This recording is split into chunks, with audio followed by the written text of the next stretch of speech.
Here to stay on my soapbox and proclaim that to the world. On this show. This is the hottest show on the planet right now. What's the debate? Ain't no debate.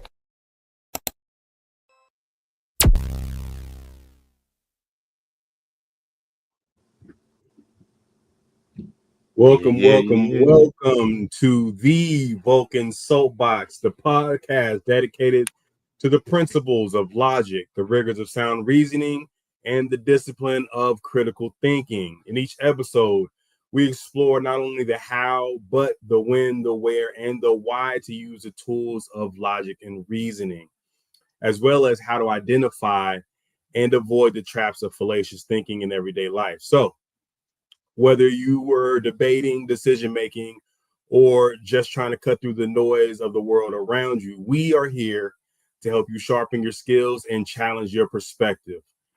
Don't forget to like, comment, and subscribe to the channel. Now, without further delay, let's meet the esteemed members of our panel today. I am Freshly Snipes, your host, and to my right, we have Hoarding Pieces. Introduce yourself. Yes, sir, it's your boy Hoarding Pieces, man. You're playing like it's checkers or something, man. Let's go.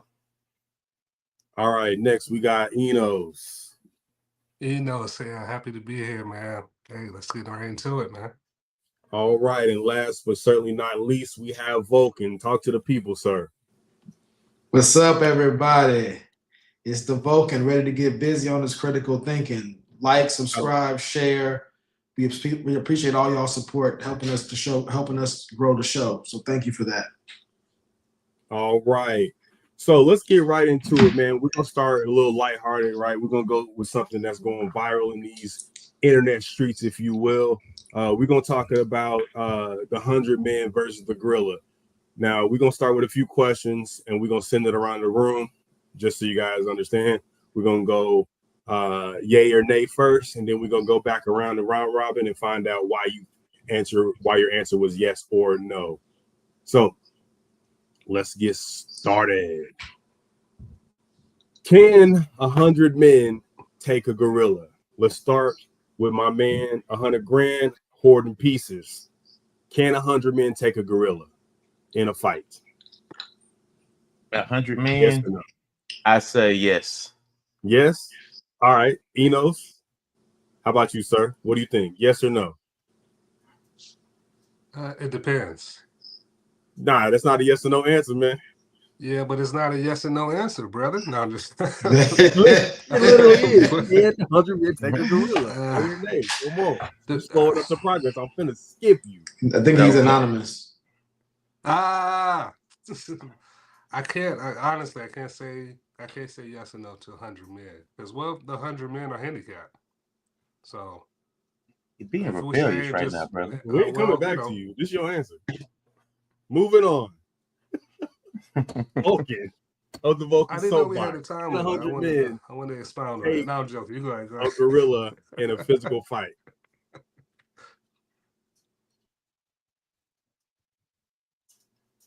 Vulcan.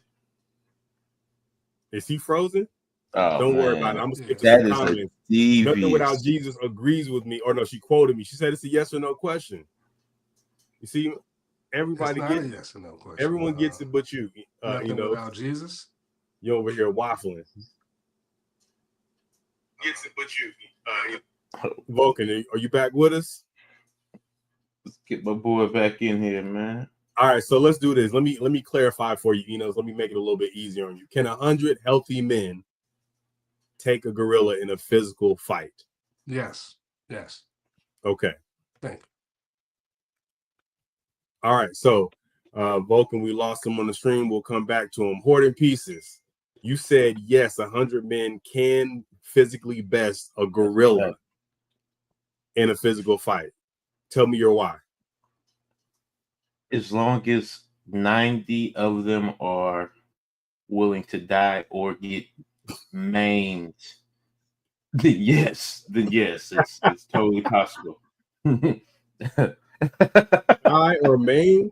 Yeah, like life altering pain and disabled, whatever. That it's just gonna be bad for them. Yeah. So as long as 90 people are willing to die. So you saying what if all 90 of them die without landing a hit on the gorilla? So what if his health bar is 100% when the last 10 men get to it? No, it has to be like a dog pile. It has to be like a rush. Oh, just 90 men jump on him, Yeah, hold like them down. you have and to then rush the other them. 10 men. Yeah. Well, okay. Keep in mind, it ain't no weapons. This is straight hands. Yeah, like I'm saying, if you just full on zombie attack rush them like World War Z, like it's a wrap, man. It's a wrap. Could I ask? I would actually sell horror pieces. Can I ask you something? Yeah, go ahead. Well, if they're not willing to die or get slaughtered, well, they're gonna die anyway because if they not willing to die, the gorillas just gonna take them all one by one. I mean, I don't. So it depends. That'd be crazy. That's all I was asking in the beginning. No. What I'm saying is, they ain't got no choice because if they're locked in with the gorilla and it's just them. So basically, what you're saying is either 90 of y'all die and we win, or 100 of us die and we lose. Yeah. As long as I'm in the last 10, I'm with you. Man, there you go, man. As long as I don't got to be in the sacrificial 90, I'm with you. All right, Enos. Man. You also said yes to the question of can 100 healthy men as a qualifier physically best a gorilla in a fight? Yeah, what's your why? Absolutely. Even when you study, of course, we know, well, some of us know that one gorilla is stronger than an average person with 3 times, 7 times, 7 times more. But even when you see gorillas, when you watch some of that stuff on the Animal Planet, they tend to run away if they do see danger. They're not always seeking to fight multiple people. So that's the advantage, the numbers. And then, when you think about men, when men work together, they're more strategic planning. So you don't necessarily have to be willing to die, just be strategic. Hey, somebody get this gorilla's arm, somebody's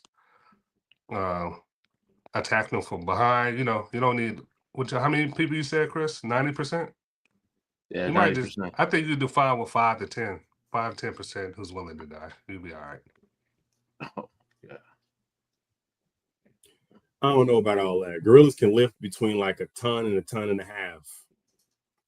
Yeah, lift. But look how tall they are. 4'6". Average is what, 4? I don't really think they're over 5 foot. So you don't think gorillas are 5 feet? Now I'm talking the average height of a gorilla. Oh, we got Vulcan back here. What? What Wikipedia page did you see that on? What's the average height? It's not over 5'10". Gorilla? Come on, man. I can't be doing your research for you, man. Vulcan. Yes, sir. Back with us? Can you hear us? I can hear you loud and clear. All right, man. Set these guys straight, man. They sounding ridiculous a little bit. Can 100 healthy men take a gorilla in a physical fight? If you can tell me, well, all right, go ahead. Yes, if we go in 100 men, I'm taking 100 men over the gorilla. I'm taking 100 men over the gorilla. I got to do it. Are we going to the Y yet or no? Yeah, we already went there. You lagging. Oh yeah. So for me, and Enos, this picture has how many folks in it again? If I had to guess. Oh, I thought you knew. If you don't know, then never mind. Yeah, I don't know. I thought you told me two different numbers, 200 and 300. Yeah. So yeah, I mean, I'm just gonna just guess and say that's 200 people there on that picture. If half of those, I say that. Okay, half of those people could take a gorilla just on the sheer. Now the difficulty for me, if we're talking about just 100 men going head first at one gorilla, it wouldn't be close. The difficulty is whenever you factor in people are disorganized, they're afraid, people are waiting for somebody else to go first. What is the motivation to attack this gorilla? So we got to factor those different things in there. Maybe people are trapped inside of a room and their families on the other side, and they say you can't save your family in this other room unless you get rid of this gorilla, right? So that's a scenario, and we're still going to have some cowards in there. But if we could have at least a couple people that take the leadership on that kind of thing, if we can get somewhat of organization, it's not going to be by all 100 people, realistically speaking, but if you can get 60 or 70 people on board for this kind of a thing, I think they can just bum rush the gorilla, knock the gorilla down. Their punches aren't really going to affect the gorilla a whole lot, but definitely stomping a gorilla out would affect the gorilla. You can stomp out a gorilla. You can't punch out a gorilla. And the gorilla's going to grow tired. It's a lot of people. And the gorilla's going to be tripping over people that's on the floor already. It's going to be really difficult for that gorilla to stay up in that situation. So I'm going to the people if it's organized. Okay, going for the people. I'm with you. What? So yeah, that's my guess on it. I'm still sticking to the average height of gorillas, like not over 5 feet. So we're gonna be all right. Yeah, on his hands when he's standing up, he's taller. You say you count the length, huh? The span? No, that's I'm counting when he's on his hind leg when he stands up. We're all short when we leaning over. Mm-hmm. Who measures height like that? Some more than others. Hey, chill, man. It's a family program. All right. So yeah, moving right along. Now, here's a caveat, a little bit of a qualifier that's going to make this question a little easier to answer. Can 100 trained men take a gorilla in a physical fight? Let's start with Horton Pieces. What you got, sir? Yes or no? Definitely, yes. Okay. Enos? Yes, sir.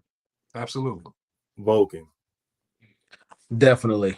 So everyone agrees that 100, regular dudes off the street, healthy dudes off the street could take a gorilla.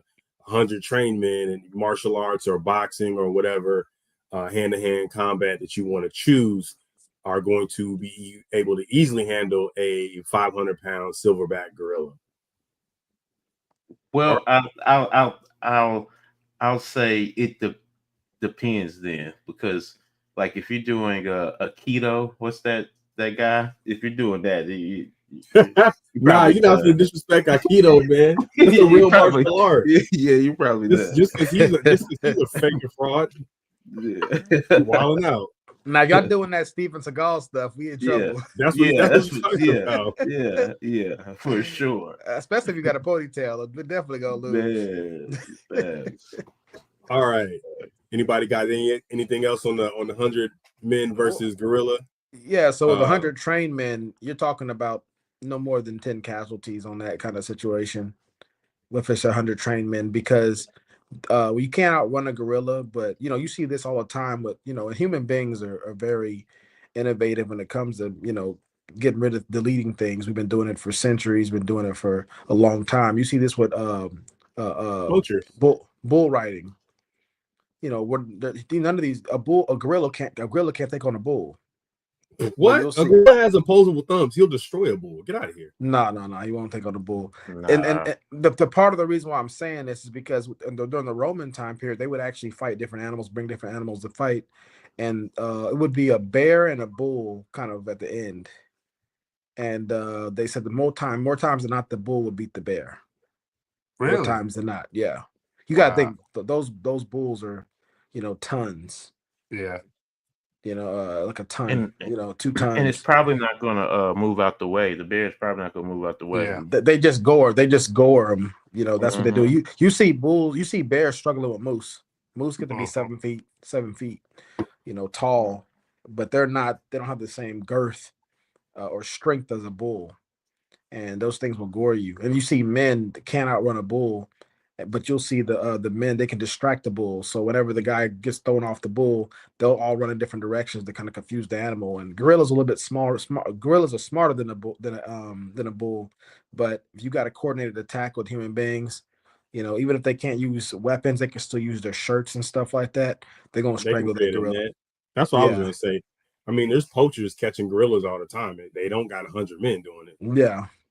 And, if they're trying to sell them, they're not shooting them or really damaging them. So theoretically, once you capture a gorilla, you can do whatever you want with them. Yeah, and this is more of a stretch as far as on the imagination, but you see that there are some reports, and it's fuzzy, that leopards kill gorillas. Now, do they kill full-grown male gorillas? That's the questionable. But there is some evidence that they do, that leopards do delete gorillas, Hmm. male gorillas as well. Because one thing about gorillas, they have skin like us. They don't have like loose skin like bears and cats and stuff like that, and dogs. You see the mom might pick the pup up or the cub up by their skin. There's a lot of loose skin, so they have that for tearing things away, and the skin being able to move to be able to move a little bit of give. But gorillas I have don't know, skin man. like A gorilla us. could probably one shot you. You don't think? I think a gorilla could one shot us. Yeah. Yeah. It's not one shot, and it's definitely not gonna one shot 100 of us. It's not the one punch man. So Yeah. I think mean, comparatively, he is. Depending on how many what's gonna happen is because smart I think men. when you talk about the organized men, at least the first couple of them that get exploded with one punch, that's gonna shake the next 20. I think 20 trained men can take out a gorilla. 20 trained men? I agree with you. And the reason is because what the strategy is going to be is get the gorilla off its feet. That's the main thing. It's still it's going to be a threat, but once and there's going to be some casualties for sure if it's just 20 men, but 20 trained men, because you can kick, like I said, you can kick the gorilla. They have really really dense skulls, really dense bone structure, muscle structure, so they can take a wallop because they're used to getting punched by other gorillas and still standing Take a around. lot of abuse. But once you get on that floor, you can knock out a gorilla with some good kicks to the head, kicks to the nether regions. I'm gonna go ahead and start up a double GoFundMe. arm bar. I'm certain that we can find 100 idiots in America to test this out live. I think Mr. Beast said he was willing to put that on. Oh, I'm pretty sure. Mr. Beast will get canceled forever if anybody dies on one of his streams. I'm pretty sure somewhere on the dark web it's probably going down. If not now, you think they already found 100 men? Like Squid Game style? They probably made 100 people do it. You know what I'm saying? We know this stuff happens. We know the Roman Empire did stuff like this all the time. Yeah. So it's hard to get their records. That's how you're able to see some of these fights between animals on the records. I didn't realize when I was watching Gladiator 2, and they had the scenes where they had like water fill the Coliseum. I was looking that up. I was like, they actually could fill the Coliseum with water. Like a lot of, they actually in those time periods they were able to do that kind of a thing. I thought that was pretty interesting. They built the aqueducts, all right. Yeah, they had stuff. They was doing all right. Don't sleep on. Don't dub the Mac game. It's got me out of a lot of stuff. They don't know that. All right, fellas, we're gonna move on to a bit more of a sensational topic in the YouTube streets. We got Sinners, Michael B. Jordan, Ryan Coogler, Delroy Lindo, some of our heavyweights in the industry right now. Everyone on the internet is going crazy about it, especially our community, saying it's a masterpiece. They're saying it's fantastic, one of the best movies of the year. So let's rate the movie from 1 to 10, and then we'll go back around and ask why you gave it that rating. Horton Pieces, it's on you, my guy. 1 through 10, what do you rate the movie? I'd say I give it a 6. A 6. Take his black card. Take it right now. Come on, give it on. My card has been revoked, brother. Oh man. All right. Enos, 1 through 10, sir. What you got? 1 through 10, I give it 8. 8 out of 10. 8 out of 10. All right, it's a little bit better. All right, the ancestors are smiling upon you, sir. I'm also gonna give it a 6. I'm with Horton Pieces. Now y'all can't take my black card because I'm really, really, really black. All right, so come try me. And last but not least, let's go with Vulcan. You saw the movie. 1 through 10, sir. What do you rate it? I'm gonna give it a 9. Oh, a 9 from Vulcan, who is typically very stingy with his high praise. I have a caveat, but we'll get into that. Horton Pieces, let's talk about it. You gave it a 6. It's a very low rating. Why did you give Sinners a 6? Well, I will have to say if there is not a setup for a sequel,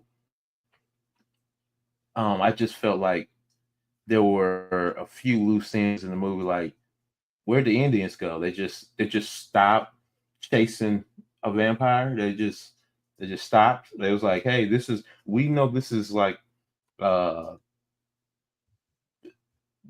just like super bad guy running around, and we just let him go. I thought that was interesting. You have to consider the relationship between Native Americans and white folks at that time, that period of time. Like, I tried. So All right, guys, you don't think they? Okay, I see what you're saying. That's true. That's on y'all. I say it's very dangerous. Yeah, that's a fact. I feel you on that. But and also I'll say like a 6 isn't bad. I'm not saying the movie that doesn't mean the movie was bad. It just was. I think it was just a good movie. That's it. I don't think it was nothing special. I like that it was fresh, but yeah, that's all I got. I just didn't think they wrapped up everything for me. Okay. Enos, you gave it an 8 out of 10. Sinners, the movie in theaters now. Yes, Why did you give it an 8 out of 10? 8 out of 10. I have to go with 3 reasons. One, why I gave it that rating. The accuracy of the historical context it had. I'm a history buff. I enjoyed that, and it was spot on. Aesthetically, the way it looked, I like the old timepieces. I like movies from back in the day. I really enjoyed the aesthetics of the movie.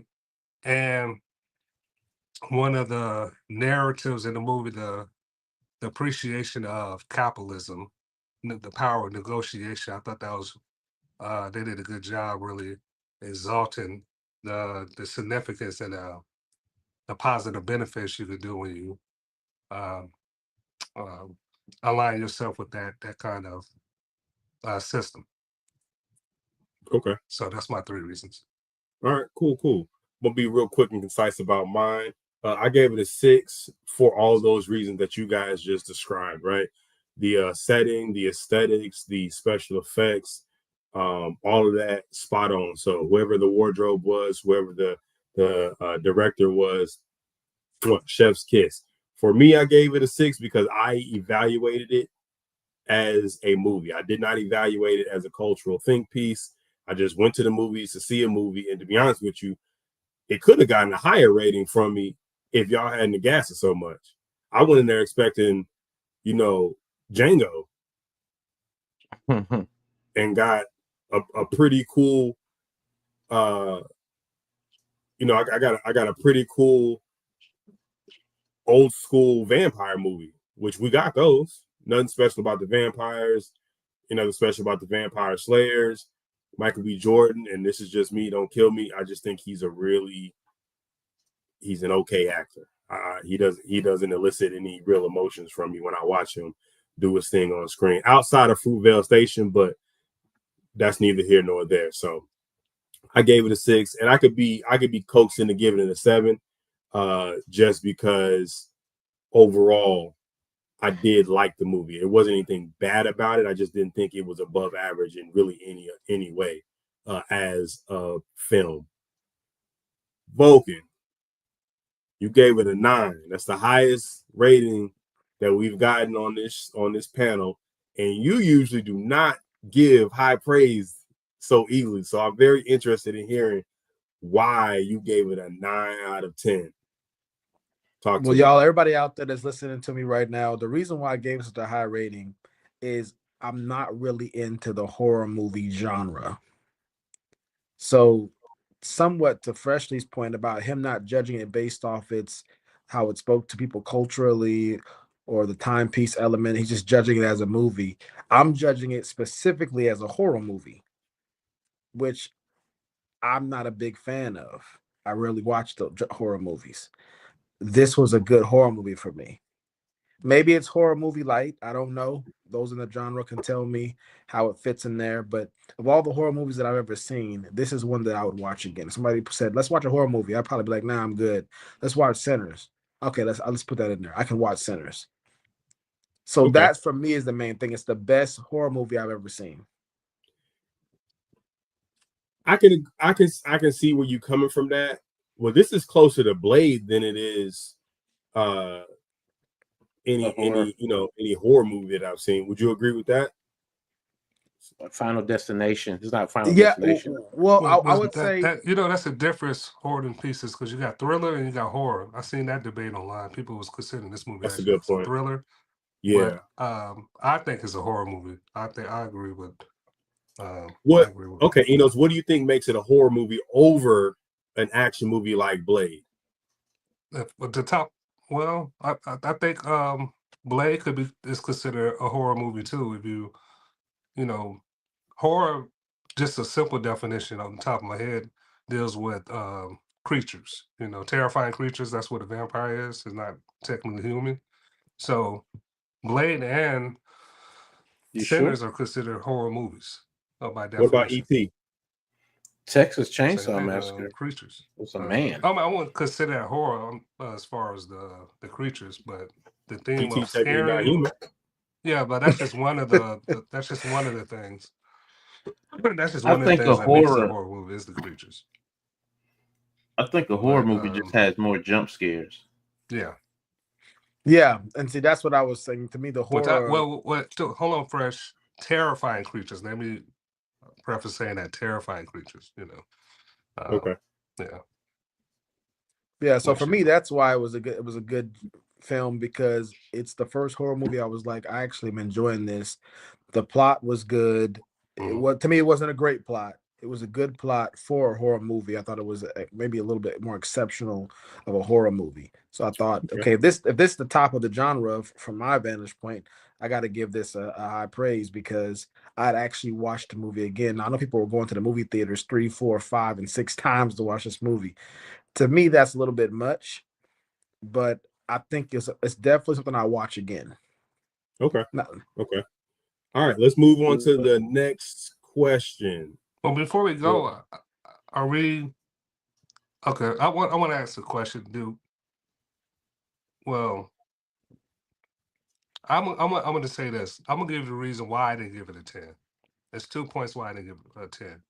One, I'm a fanatic of vampire movies, so if I had to put in the category of vampires, it didn't reach the standards as a vampire movie. Lost Boys is one of my favorite, and Blade, and the 10 is a 10. That's a perfect. You think Lost Boys was a better vampire movie than Sinners? Say it one more time. I said you think Lost Boys was a better vampire movie than Sinners? Yes, because the Lost Boys vampire movie is consistent with the vampire movies, where the good and the evil is very clear in the beginning of the good guys and the bad guys.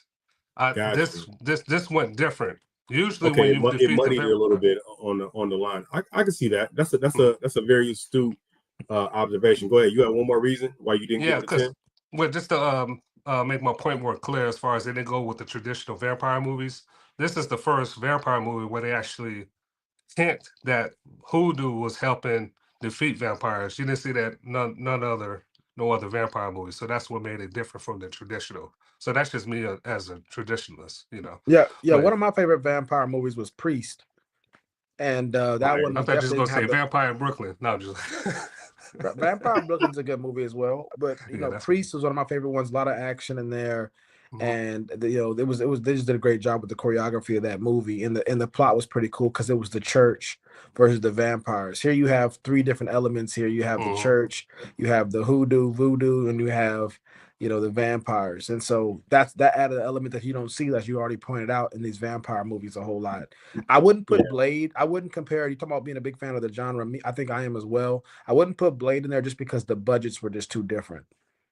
Blade, reinvigorated the whole Marvel universe. It saved it. So, that was a bigger budget there.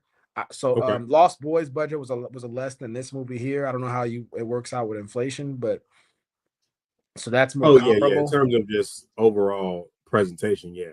So let me ask this question, then we'll move on. Do you think with a bigger budget, this is a better movie? Important pieces. I'll say this. That's why I said it. some of the pieces I felt like just kind of the stones that got left unturned. I feel like if this is a prequel to like something that goes further, then I mean it was definitely great because like you know how a lot of movies start out slow because you got to get to know the characters, they got to tell you the background, you got to see. So in your question, what was your question again? I'm sorry. But the main characters are gone. And I agree with you. They didn't have enough time in this movie to fully flesh out anything. I think it was too much story for the movie. The build up. The build up. Well, technically, you still got the brother at the end with the girl. He's just a vampire now. Yeah. You got one. So we can get a spinoff. But the main character, what's the young man's name? The guitar player, the singer. He's already old. They already wrapped his story up. So I guess you would have to have a spinoff or a prequel with Smoke and Stack when they were in the war in Chicago. Which, to be honest with you, I would go see. Facts. I don't know how you paint that as a horror movie, because based on what that's we an saw, entirely different genre right there. That stuff until they came back home. But I'd still go see Smoke and Stack take Chicago. Unless you make Capone a werewolves and stuff. That'd be hard. That'd be kind of hard. I ain't gonna lie. I might watch that. Hey man, we gotta cut the live, man. Cut the live. Oh yeah, man, that's so another thing too. Another good genre within the vampire, with a lot of good film within the vampire genre was when you have Abraham Lincoln going at vampires. Y'all saw that was actually pretty good. That was pretty good. Yeah. Yeah. Hey, it's honest Abe right there. Put some respect on his name. He freed the slaves. Yeah, man, I'm not gonna let y'all do the vampires, y'all. I'm not gonna let y'all disrespect us like this. Okay, so real quick then, your top two fresh, or top 2 or 3 vampire movies. Obviously, we can't put Blade. We can't put Blade in there. That's the easy way. Okay, but so no Blade. Blade is all of ours. Yeah. All right. Underworld and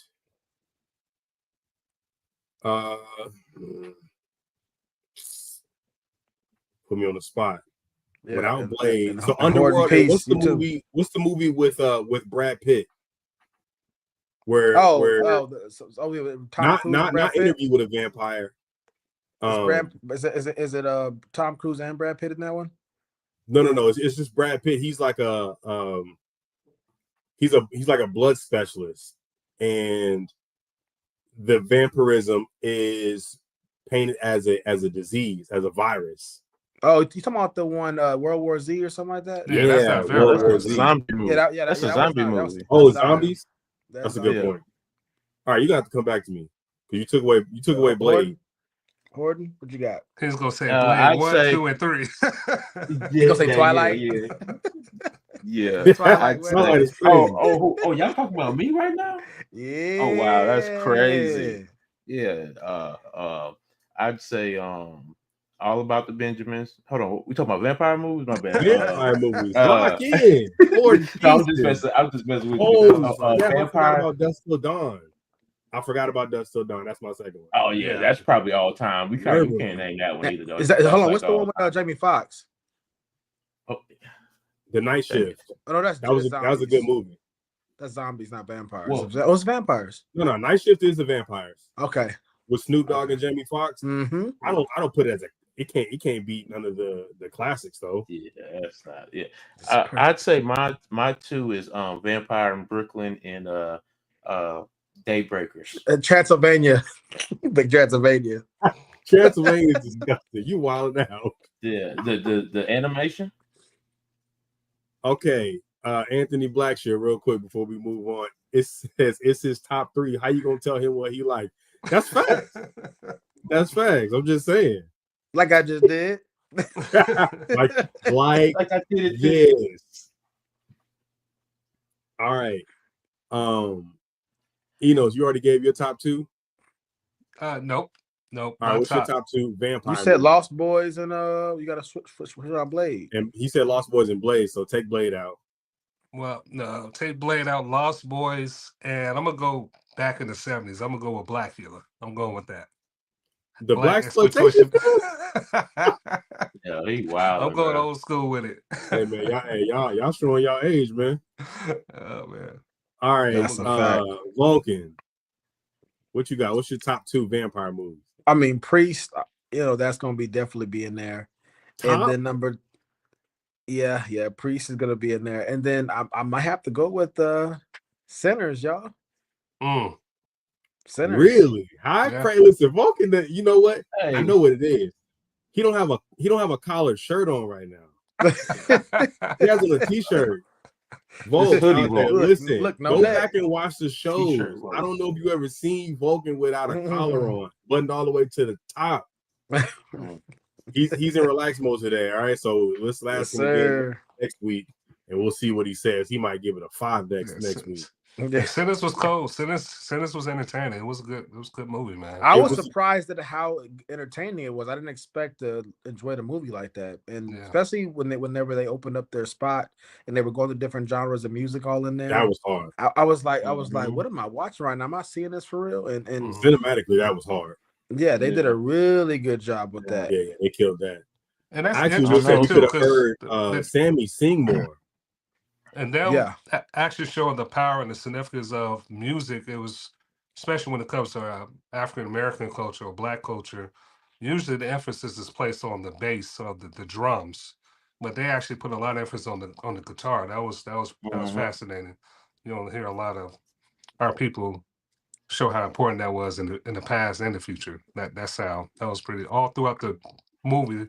The guitar was the main thing. Yeah, well, because it was heavy blues centric. Mm-hmm. So the guitar is an integral, essential piece of equipment in blues. Yeah. All right. So real quick, let's move on to the walking in there. Huh? I said Vulcan said he liked the part where they played the different music. I said they was crip walking in there. I'm surprised you didn't have any. Yeah, I wasn't a fan of that.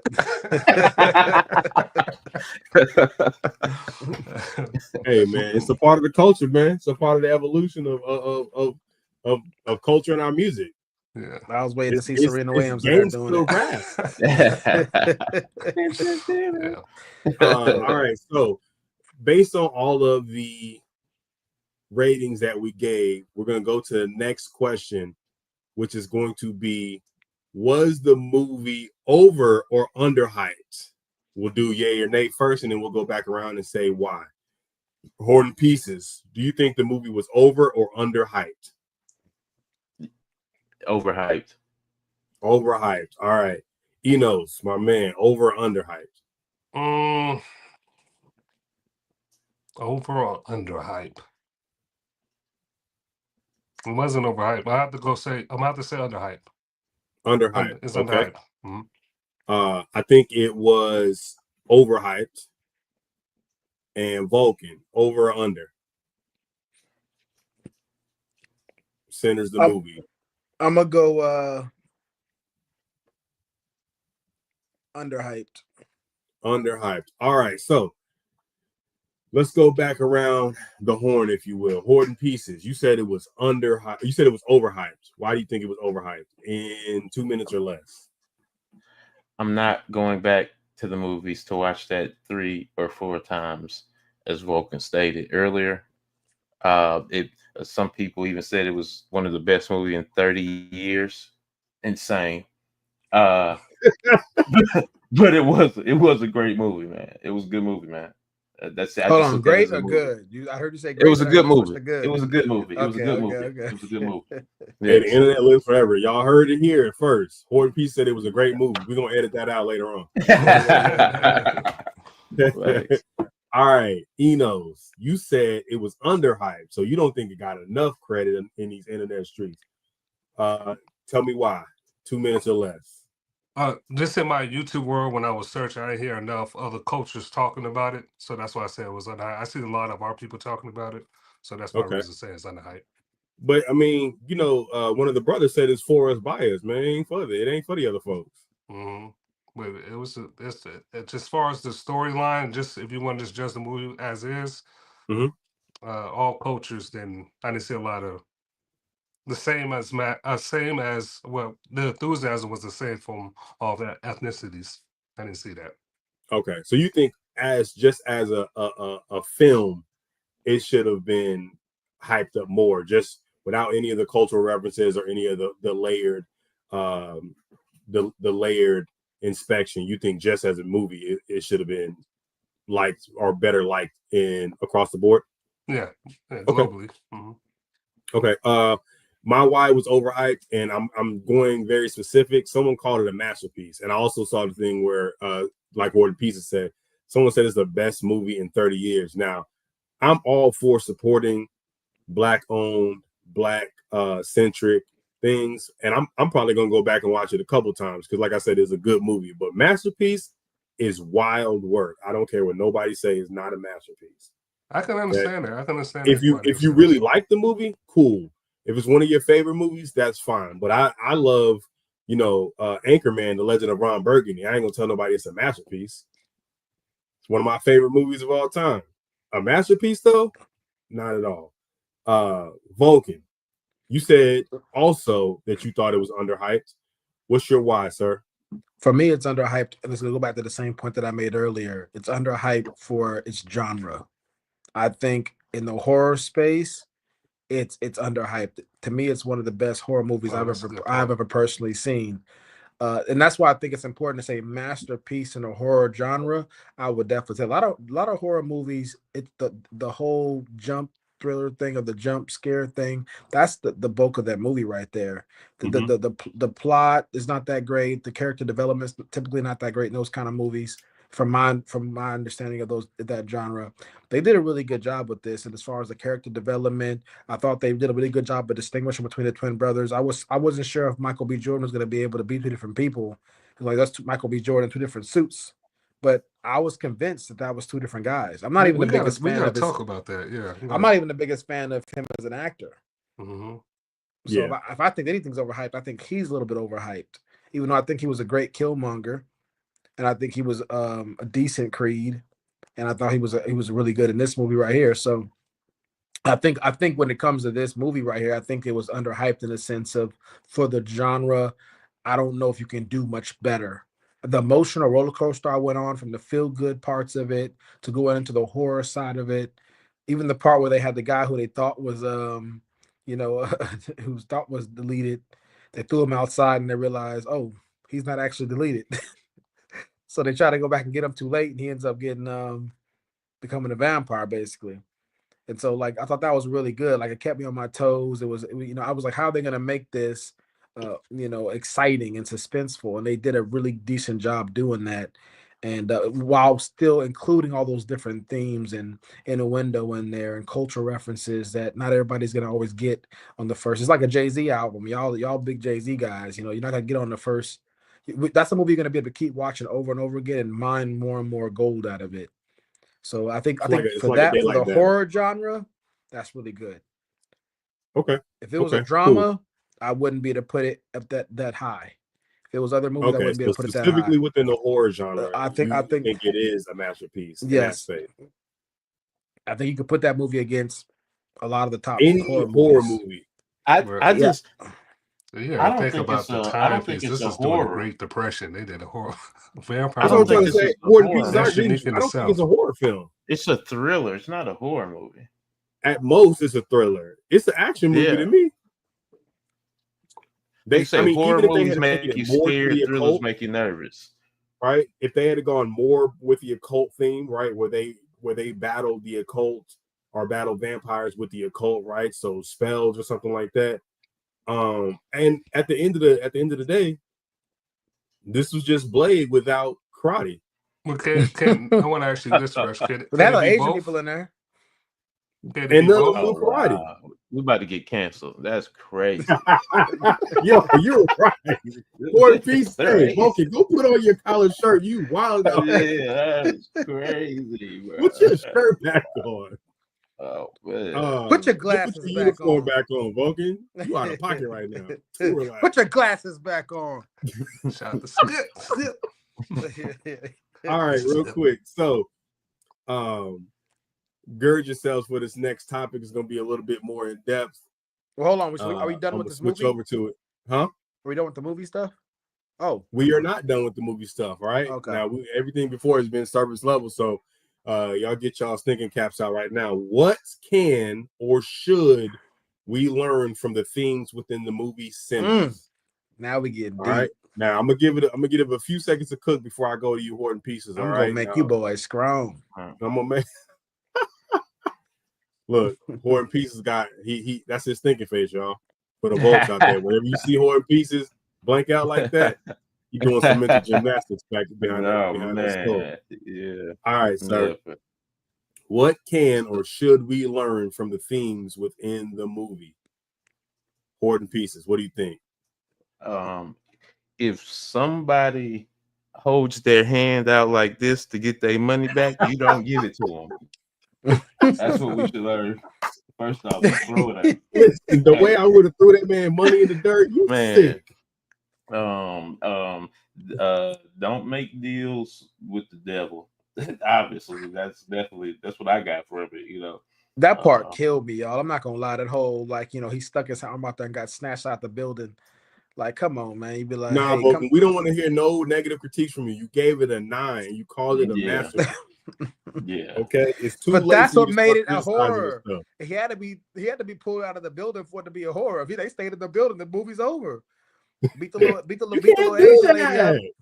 Beat the little Asian lady up. Nobody says anything. They don't get in. Yeah. Bruh, it ain't no way. Oh man. Oh my gosh. All right. Yeah, but Eno. that's all I think. Oh, no, go ahead. You got some more? Oh yeah, that's it. That's it. Okay, Enos. What can or should we learn from the themes within the movie? What can? You might put it back up on the screen. You mind? Didn't you write this one? / should. Chill. Put your shirt back on. 2 things I could think. 2 things we can learn and should learn. That's not what that question says. What can we? What can or should we learn from the themes within the movie? You want me to put a ball on top of it? Yeah, we should learn what I said earlier, the significance and the power of negotiation. And what we can learn from is noticing characteristics of a cult leader. It was very telling watching that the main vampire, how he was able to will people into his cult. But biting them in the neck. That's pretty good. Yeah. What are you talking about? Fighting. It was in their blood. That's how that vampires force work. or choice. You're my cult now. You're my cult. You remember? He said he willed him in. Hey, come on out here, man. He did. Well, that's You're how he got cult. I think that's how he got the white people in the movie. He taught their language. He taught their language. Mine doesn't do it. If you remember when he went to the house, the lady, he was like, the Indians chasing me, and the owners of the house was like, "You sure those are not fair skinned N-words?" So he knows real quick. He was able to relate to them. The language that he talked to them was gold. I don't know if you remember that. He paid them. Yeah. I got money. Let me in. Everyone speaks that language. It's actually like the universal. That's language. One of the things. Yeah. And he kept that gold. Trust me, he got that gold back. Yeah. He did, because he gave it to Haley Steinfeld later on in the movie. I know he ain't had that much gold. Mm-hmm. He said, "Give me that gold back now, man." He got 3 gold pieces. I think that was it. Yeah, just to clarify the language, not just the words per se, but the charm he was doing to able to keep people interested and even wanted to continue conversing with him at times. Charming guy. So say again. The charm he was doing when he's conversing with different people wasn't writing him off. You remember the light-skinned lady, she was still talking to him, and he was able to continue on with the conversation where it kept them interested. That wasn't that long. For the time that he jumped on her, from the time he started talking with that long, remember, he says like 1 or 2 things, and then all of a sudden he takes his thing off and he has all that slobber on him, that saliva. And then next you know, you see her getting up and then him flying, which is crazy. He only flew like that scene, right? Oh yeah, and no, he flew twice. Well, he fell. He flew up behind Sammy. Jumped high. I'm like, was he the only one that could fly? Could they fly? I'm like, that was a horrible strategy from the vampires to just run in there like that if they could fly. You know what I'm saying? Like, one of them got burned. It's a 9. You gave it a 9. Get off that movie's back, man. It's as close to perfect as it can be without being perfect. If the vampires would have been as smart as people in that room, it would have been a movie. You know what I'm saying? Well, there was a lot of poor people in that movie, so Whoa, what does that Oh, mean? Yo, that's elitism. Poor people don't have Yeah. access to education like people logic. with money do. I Basically, don't know if you Russia know, but said a lot y'all. of them were sharecroppers. So just recently removed from slavery where they weren't even allowed to read. So expecting them to be the smartest in the room, that's a stretch. I'm not saying they're not smart. So but that's kind of my whole point, even more so, is that the vampire who has wisdom from centuries, however long he's been alive, they had a horrible. Their strategy was, I'm going to run in as fast as I can and try to grab somebody. That was it. wild. It's like I ain't Let's got be yeah, I no mean, better this Just was gonna the strategy. run past this fastest. artillery, this machine gun he has. Cool. All his little vampire minions is pretty much gone, except for like a couple of them in that water. Listen, these vampires are watered down because Smoke was they was going hand in hand with just regular human beings and Yeah, dying. and then what? Yeah, and then what kind of cult leader lets the two, Michael B and his girl ran off? It's like, what kind of cult leader doesn't make sure all the people stay with him during the fight? So basically, he the two at the end was scary. he was busy monologuing like every villain does. That's their undoing. He He has was me. monologuing. He That's had what he me. got. And what did he do? He starts monologuing. That'd be All Eno. right. The reason why I said no. Behind the scenes. Exactly. I thought we was going to talk about this. As for me, one of the things that I did like about this movie, that I think everyone should take a go is black ownership in a space where it's not common or wanted. Well, he doesn't own it yet. I think he gets to own it after 25 years. No. I'm not talking about that. I'm talking about the juke. Oh, Smoking Stacks juke. Yeah. They went out and they bought Cash the building and owned it so they can do their own thing. They can do the type of music they want, type of dancing that they want, all that good stuff. They went out and did their own thing. They didn't come into town and look for like handouts. They got big boy money or grown man money and grown man bullets. You understand what I'm saying? Plato y plomo. Yeah, whenever they were exchanging the money and everything like that, I thought they were trying to show how big and tough they were because they just got done kicking it with Al Capone or whatever it was. But then ends up being true at the end that they were planning on, getting rid of those two black guys. Then anyway, so him saying if they come over here, if your KKK people come over here, I'm gonna shoot them where they stand. I thought, okay, they're trying to convince us audience members that Michael B. Jordan is big and bad still. Yeah. But ended up being true at the end. So I thought that was pretty cool as well. Are y'all convinced that Michael B. Jordan is a bad guy? I always struggle with that to some extent. Like, I'm not all the way convinced he's really bad. Oh, like when he plays the bad guy, his believability is he doesn't lower. do it very often. What Killmonger here?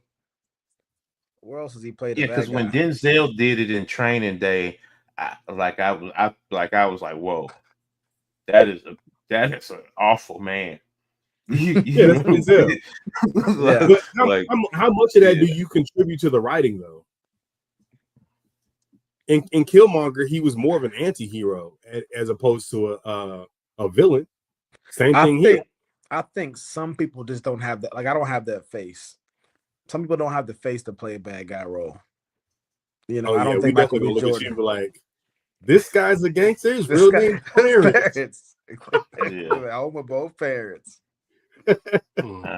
So yeah, I think that's but I thought he did a really good job. Yeah, because it showed a lot of his human side. He was if you look at the beginning, he was actually the protector. He was actually protecting. I forgot the guy name with the guitar. Yeah. So So I thought that was pretty cool how they were protecting their cousin. They even said, "Hey, look, is he putting his hands on you?" So they were making sure.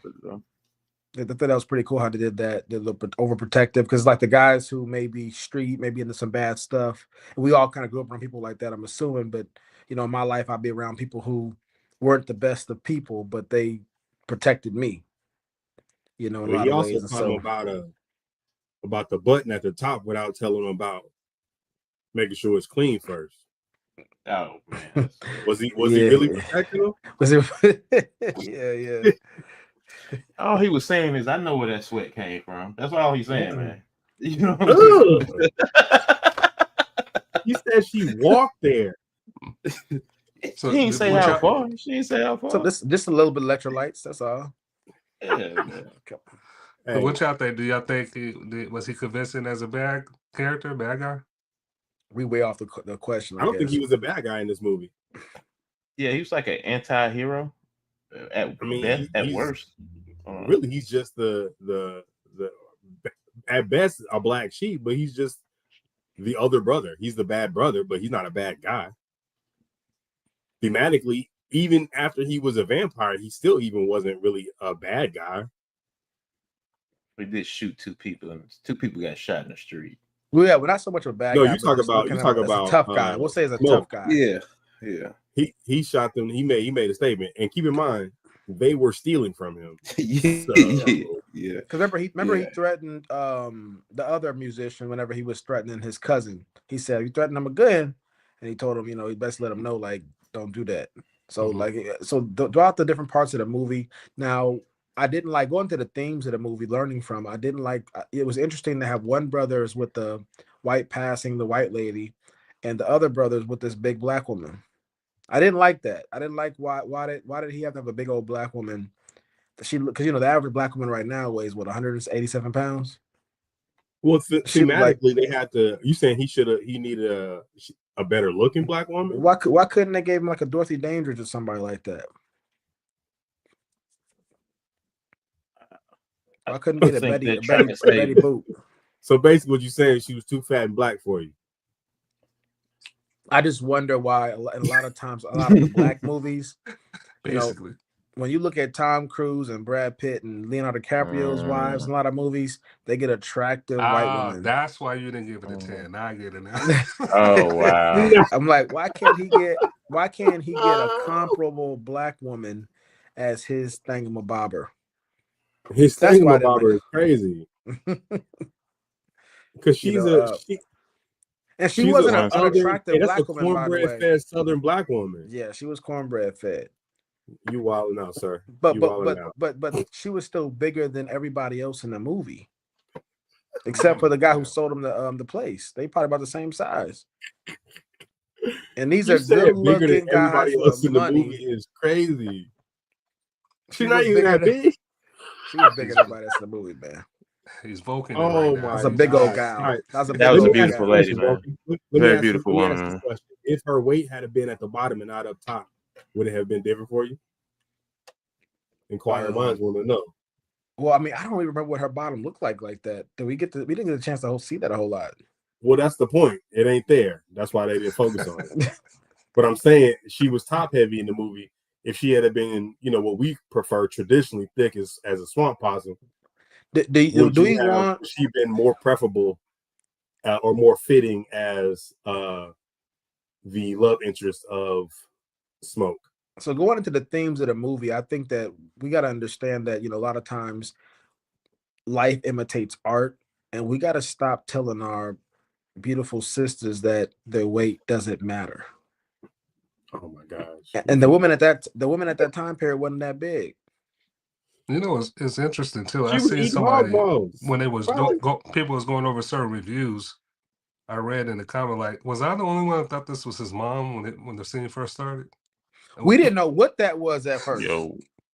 Oh, okay. We didn't know what that was at first. Yeah. I didn't. Okay, towards the end, you see what's going on. Okay, I see what's about to happen right here. But I'm like, come on, man. There's no reason. The Asian man got a nice woman that's smaller than him. The white guys had white women smaller than them. And see this black guy with a woman that's bigger than him. So basically, you saying the only fat black woman in this whole movie, and why he got to be with the protagonist? Why she got to be with the protagonist? Yeah, because now you got all these big girls thinking they're gonna get with the gangster and the thug that's cool with the business and all that good and stuff. No. Hey, this is all the folks out there, to the audience watching. I do not align with.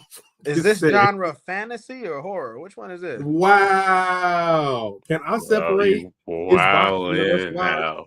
Look, Spelman and other universities, it's getting so bad. They're starting to take out athletics and put in like fitness and stuff like that into the curriculum because, as a community, we're getting too big. We're getting too big. That's the Shout out reality Nothing of it. Without Jesus. Shout out to Something Hold on, real Easy. about the name Jesus. Hey, Nothing Without Jesus is crying right now. She says she's hollering, her head to the sky, tears leaking down her face. Vulcan, you are in rare form tonight, sir. Yeah, I we like all this know. version of you. We all know, y'all. We gonna call this No Collar Vulcan, T-shirt Vulcan. It's crazy work. Mm-hmm. All right, gentlemen. Put your collar Vulcan, back on. Put your collar back on. Put your collar on. Were there any specific themes that you wanted to point out, or that you think that we should, or well, I think we got to address the elephant in the room. You know, a lot of people that have done we reviews already on did, this. and her name, she has a name. Yeah, God. the elephant that he was messing with in the movie. But You said he was right. You Nothing Without Jesus. You right. I thought he was relaxed. He's something else. I know. He turned up. So yeah, we got to deal with the reality. So for people out there who may not be familiar with the Black conversation that's happening, is that you have a Black culture on full display with all its giftings, blues being a very original American music birthed by foundational Black people, and then you have these vampires, and the Irish thing was on purpose. The Irish, historically, they were right alongside the Blacks in a lot of ways, like a step above Blacks at that time period, and they weren't necessarily considered all the way white. So you see that's why he's able to tell a little bit about what's happening. These, you think, whenever he's talking to Michael B. Jordan in the movie, and he's saying, like, you think they're really going to give you this land like that? They was coming to do this to you. So because he's kind of, the Irish are kind of the in between people at the time. They hadn't gotten their white status yet, but they definitely weren't Black still. And a lot of people out there, Black, have Irish names because we tended to intermingle with them because they were closer to us. Facts. As far as I came from a Henry lineage. Yeah. So a lot of us have Irish last names, Irish first names, and a lot of that is because of that reason right there. So I think that's the interesting theme. So there's themes going on right there, and then you have, so just for people to be able to hear it if they haven't heard the Black narrative, at least one of the Black voice on this topic, which is that, so you got white society vampiring Black excellence. Yep. And that's part of the theme in this whole movie right there. And so you see that happening. I thought that was a pretty good illustration to where it was still good cinema, to where if you didn't know that, you could still enjoy it. But those who are looking for something behind the curtains, you got that too. Yeah. I thought that was really cool. Where he wanted Sammy's power as his way to the next level. Yeah. And I wish they would have developed that a little bit more. But even hearing you say that right there, it really did, it still impacted me. Yeah, and I agree with that. There were some themes in there that I think needed to be fleshed out a little bit more. That's why I gave it, the 6 or 7 that I gave. Mm-hmm. All right. Thematically, does anyone want to add anything before we move on to the next topic? Anything about sinners? Just to add on to what Jay said, the historical. Hold on real quick. Let's go in order. Or Horton Pieces, what you got? A lot of people say that the whole Sammy part was supposed to be Robert Leroy Johnson, a musician that was actually supposed to be around the Clarksdale, Mississippi area at that time. So yeah, they said he sold his soul to the devil, right? Right. Yeah. He said he sold his soul at the crossroads. Yeah. Oh, but that's you all. Just want to call that out? Yep. Yeah. Mm-hmm. Okay. Yeah, what you got, sir? 2 minutes to like left. I said, the historical thing, what was going on historically back then, that was the Great Depression, which started in the 1929 to, 1939. It was very telling when they were showing people using what they call plantation scripts. It wasn't really, it wasn't money. That was, and just to give a little context, when the Great Depression happened, a lot of Blacks, because a lot of factories shut down, they was forced to go back to sharecropping. And when you went back to these home landowners that had the cotton fields, they didn't pay them real money, and they pay them with plantation scripts, and they can only use these plantation scripts at the plantation. So that was pretty cool to see that they was using that form of economy, and it had that economy debate with each other. Yeah, that was cool. They had to watch the brothers have that debate about whether or not that money should be allowed to be used or not. Oh yeah, and that was good because you see this narrative of Black entrepreneurs throughout history. A lot of times they go out of business because their heart is with their people and they don't stick with the rigid economy, pay me to actually do a lot of deals. You see that in the barbershop movie. A lot of them go out of business because a lot of times black people don't have that money and they still cut deals, and in the end it hurts their business. You see Okay. it both see that ways. internal conflict Yeah. with Smoke and You see it Stack. both ways. You see Disney has Disney dollars, arcades have, you got to exchange your Mhm. money for their money. So whether you use it all or not, you got to come back. V-Bucks on Fortnite. For sure, for sure. So that was good to Okay. point that out. And more what Vulcan was saying earlier, with people, if you don't know this, I'm down here in Georgia, so if you go to Savannah, that's the second biggest St. Patrick's parade in, I believe, in America. So the Irish has a heavy presence in the South, because at one time when the upper whites, the English and the French left, they left the plantations to the Irish. If you watch movies like Gone with the Wind, you see this narrative being played out. So that was a good. That's what I said. The historical accuracy, how close the relationship between the Irish and the blacks. That was pretty good. I like that. That's Okay. my Good thoughts. stuff from our resident historian, Enos. You're gonna come on this podcast. We're gonna laugh and we're gonna learn a little bit of everything. Vulcan, last thing on Sinners. Anything left? 2 minutes or less, sir. Yeah, so you got the Asian influence in there. You see Yeah. that you have the guy Asian who's used to be more comfortable on the blacks. The wife made it seem like she was more about it than money. She was only there because her husband was there, but you see he was, real cool with them when he first got up with the twins again. He was excited to see them, excited to get back down what they had going on. The wife was more reluctant to do so. So you see that's you understand the history of the Asians in this country and how the blacks have already been very accepting of different people groups and stuff. So the Asians weren't white, they weren't black, but they were able to associate more readily and easily with the blacks. But there's also this things like where we can kick it with them, we can make money off them, but we're not really a part of them. And you see there's kind of a divide. The husband was with it, the wife wasn't really with it. So you kind of see that divide there. I thought that was pretty cool. There was a point I was gonna make that I don't even remember what it was. Listening to your point, about another theme in there. But so yeah, I'll leave it at that. Okay, awesome. I want to point this out before we move along, is that in a lot of vampire movies, we see that oftentimes people who are converted or turned are hold that thought, Vulcan. I'm gonna come back to you. Who converted or turned have a moral quandary with it. They consider themselves monsters, and they typically hide what they are from their loved ones. In this movie, thematically, it was essentially once you get on that side, you on that side. There's no gray area. There was no moral quandary about trying to convert everyone else, even their loved ones, right, over to that side. It was just straight, oh, this is the best thing ever. Now y'all come over here. There was no, I'm a monster, none of that at all. Yeah, I think we wouldn't do it justice if we didn't bring up the religious element. We haven't really covered that a whole lot. But one thing in this movie you see here, and people have been debating this: which one more powerful, the hoodoo voodoo versus the Christianity, the established religion, and the more, we would call it ancestral religion. Which is debatable, but you have that element there, and so I think that was a theme that was broken up into different pieces in the movie that you get to see. One of them being when you go into at the end of the movie where the son goes back to the father. He can say, "Put the guitar down, or whatever it was." The troublesome part for me with these kind of movies is people who don't understand theology that well. It's, to me, I would call that very legalistic. The guy didn't have to put the guitar down to come back to his father and stuff like that. So it just makes organized religion look more rigid than it really is. Not to say that some of its practitioners don't have those misunderstandings, but you can play. There's no morality to musical sounds. And so whenever you have blues, which a lot of times can be without even having a voice to it, there's no words to it. It could be a cappella. Sorry, not a cappella. It could be without any kind of words to it. Nothing wrong with that sound.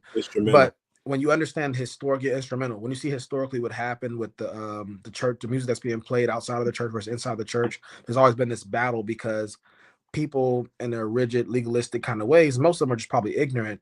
They didn't if it had a sound of church music, they didn't want to be played outside of the church.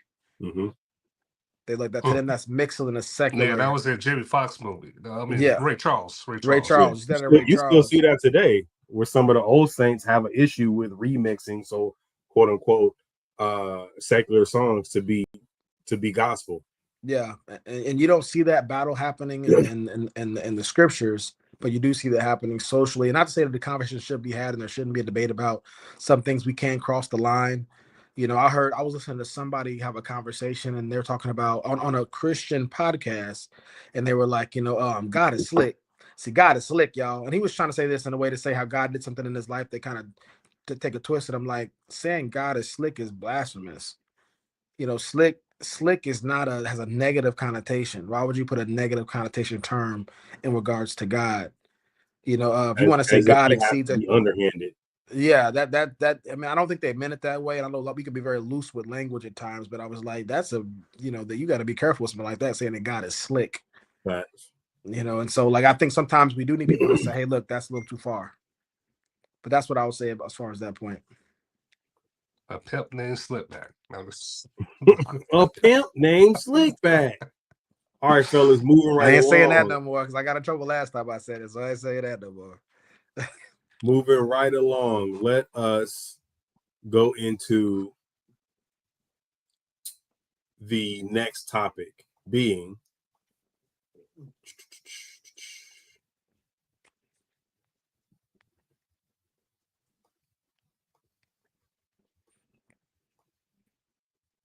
She's your pastor's wife says she ironed his clothes for him to go cheat. So just to kind of set this video up a little bit, there is this couple.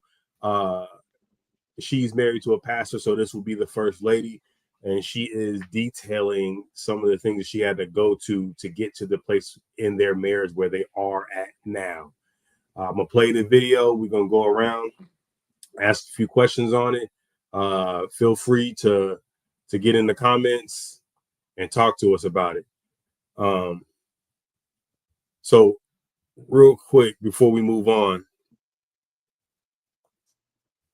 Nothing Without Jesus says there is a huge controversy with that. Yes, sounds are sinful, referring to the mixing of gospel, Christian, and secular music. Thank you for that input. Nothing Without Jesus. Stick with us. This one might piss you off.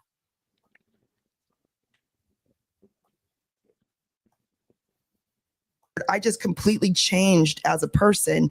And I realized that God loves me, that God has a purpose and plan for my life, that God chose me, that I'm fearfully and wonderfully made. Yeah. So he would call me out my name. It wouldn't bother me because I allowed God's voice to be louder than his. And when I was going transition of him not coming home on the weekends, not being there, telling me I hate you, I'll never love you, I wish I never married you. Right. I knew that life and death is in the power of the tongue through the word of God. So I would say, you will love me one day. We will have a good marriage one day. And although he would go out for weekends, I would literally help him get ready to go meet a side chick by ironing his clothes and getting him ready for the night. And these are all things I was graced to do. I would not encourage anybody to do that unless you are graced by God to do this.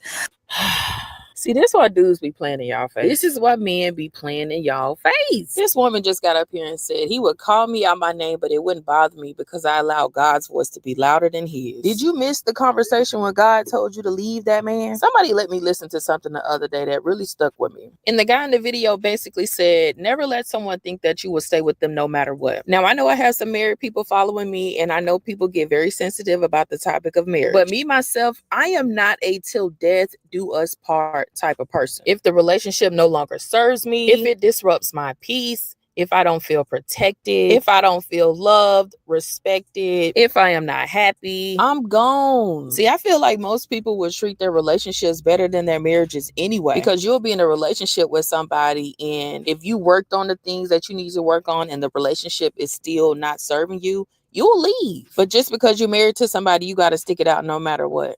That is crazy to me. And then people like to use religion as a way to convince people that, oh, the decision that I made to stay was because this is what God wanted for me. Stop playing with God. And he just sitting up there nodding his head. Yeah. Oh, he gonna do it again. He probably still doing it. Because when you let a person think that you ain't going nowhere no matter what, they gonna play in your face. They gonna think that, okay, I could do anything to this person, regardless of how it affects them, regardless of how it makes them feel. And they gonna stay. Why does he need to do better? And since you say you a child of God, why would God want this for you? I wouldn't dare wish bad on my child. I know this may ruffle a couple of feathers, but if you were bothered by this message, then maybe the message was for you. If it refers to you, then it refers to you. And a hit dog will holler.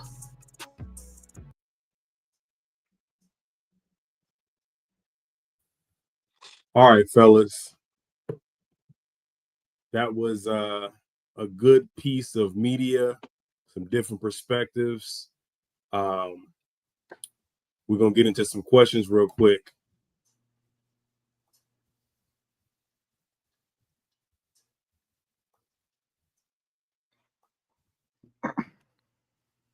Can you guys see that? You cannot. No, sir. Close out the YouTube window. Got you. All right. Which one makes for a better wife, the wife or the narrator? Which one makes for a better wife, the wife or the narrator? Yeah. The original poster of the video.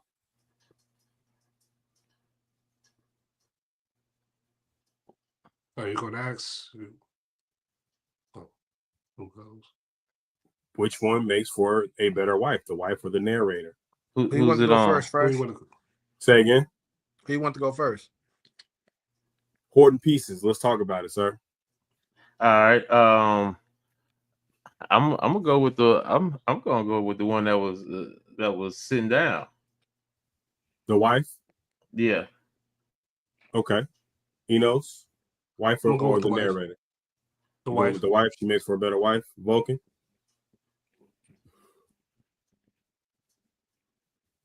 Which one makes for a better wife, the wife or the narrator? I'm going lady sitting down, the wife. All right. Hoarding Pieces. You said you're going with the wife, so we are unanimous in our votes. Going with the lady sitting down. Why? Well, we don't hoarding. Why? We don't have enough. I don't have enough information for. Oh. Hope he's not about to say enough information for the narrator. I have all I needed to hear, but what she says. All right, we're gonna move right along to Enos. We'll wait for Hoarding Pieces to come back. Enos, you chose the wife as well. The dial-up is crazy. Dial-up. AOL. I chose the wife that was sitting down, and I'm gonna preface before saying this. I don't know the scripture she was quoted. I don't know the context if she was actually. That was actually the best understanding of what the scriptures.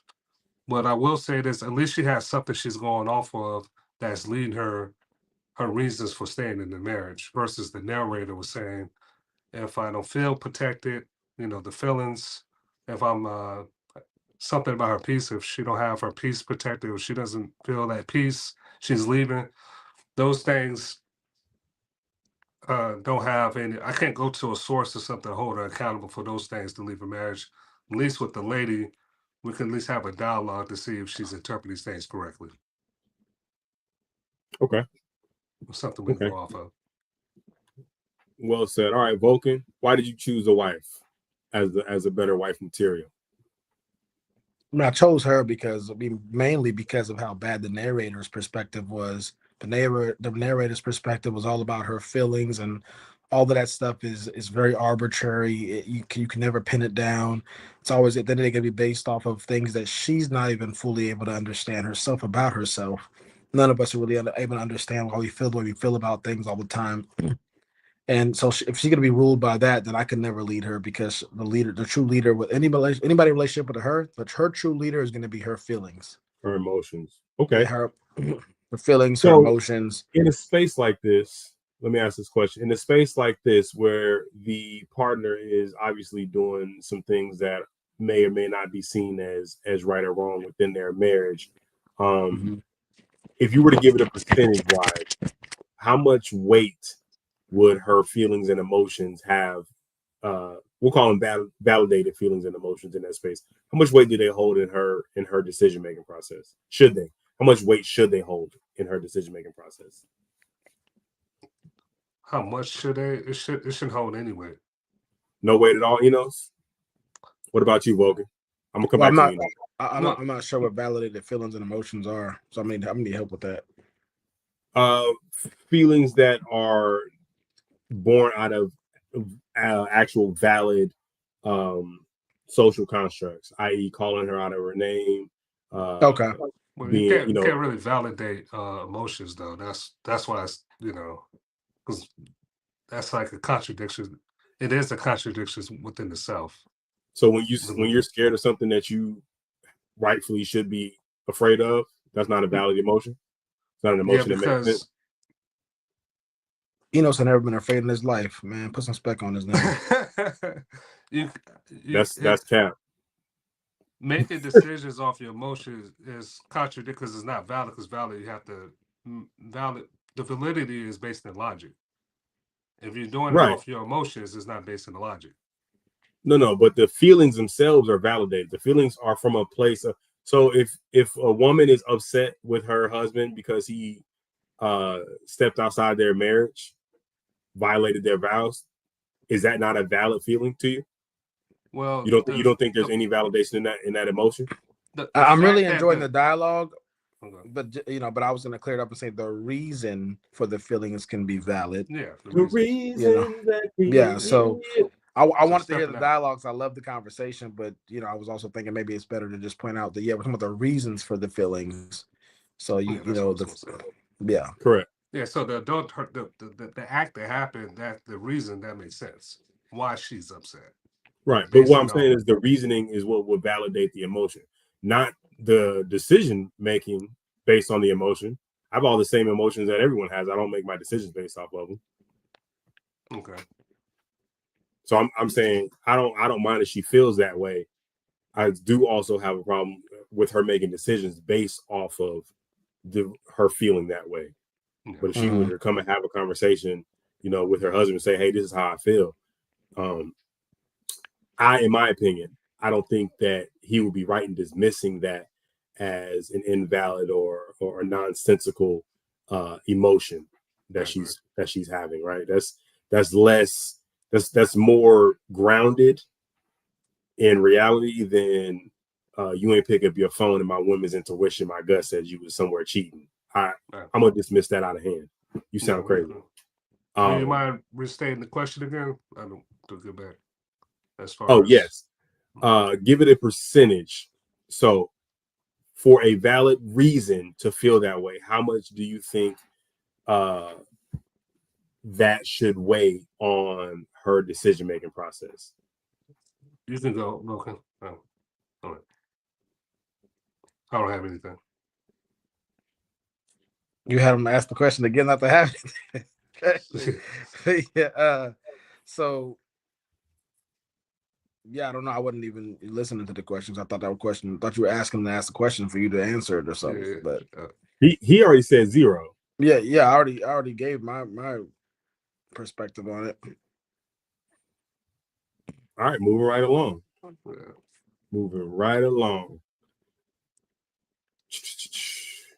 All right.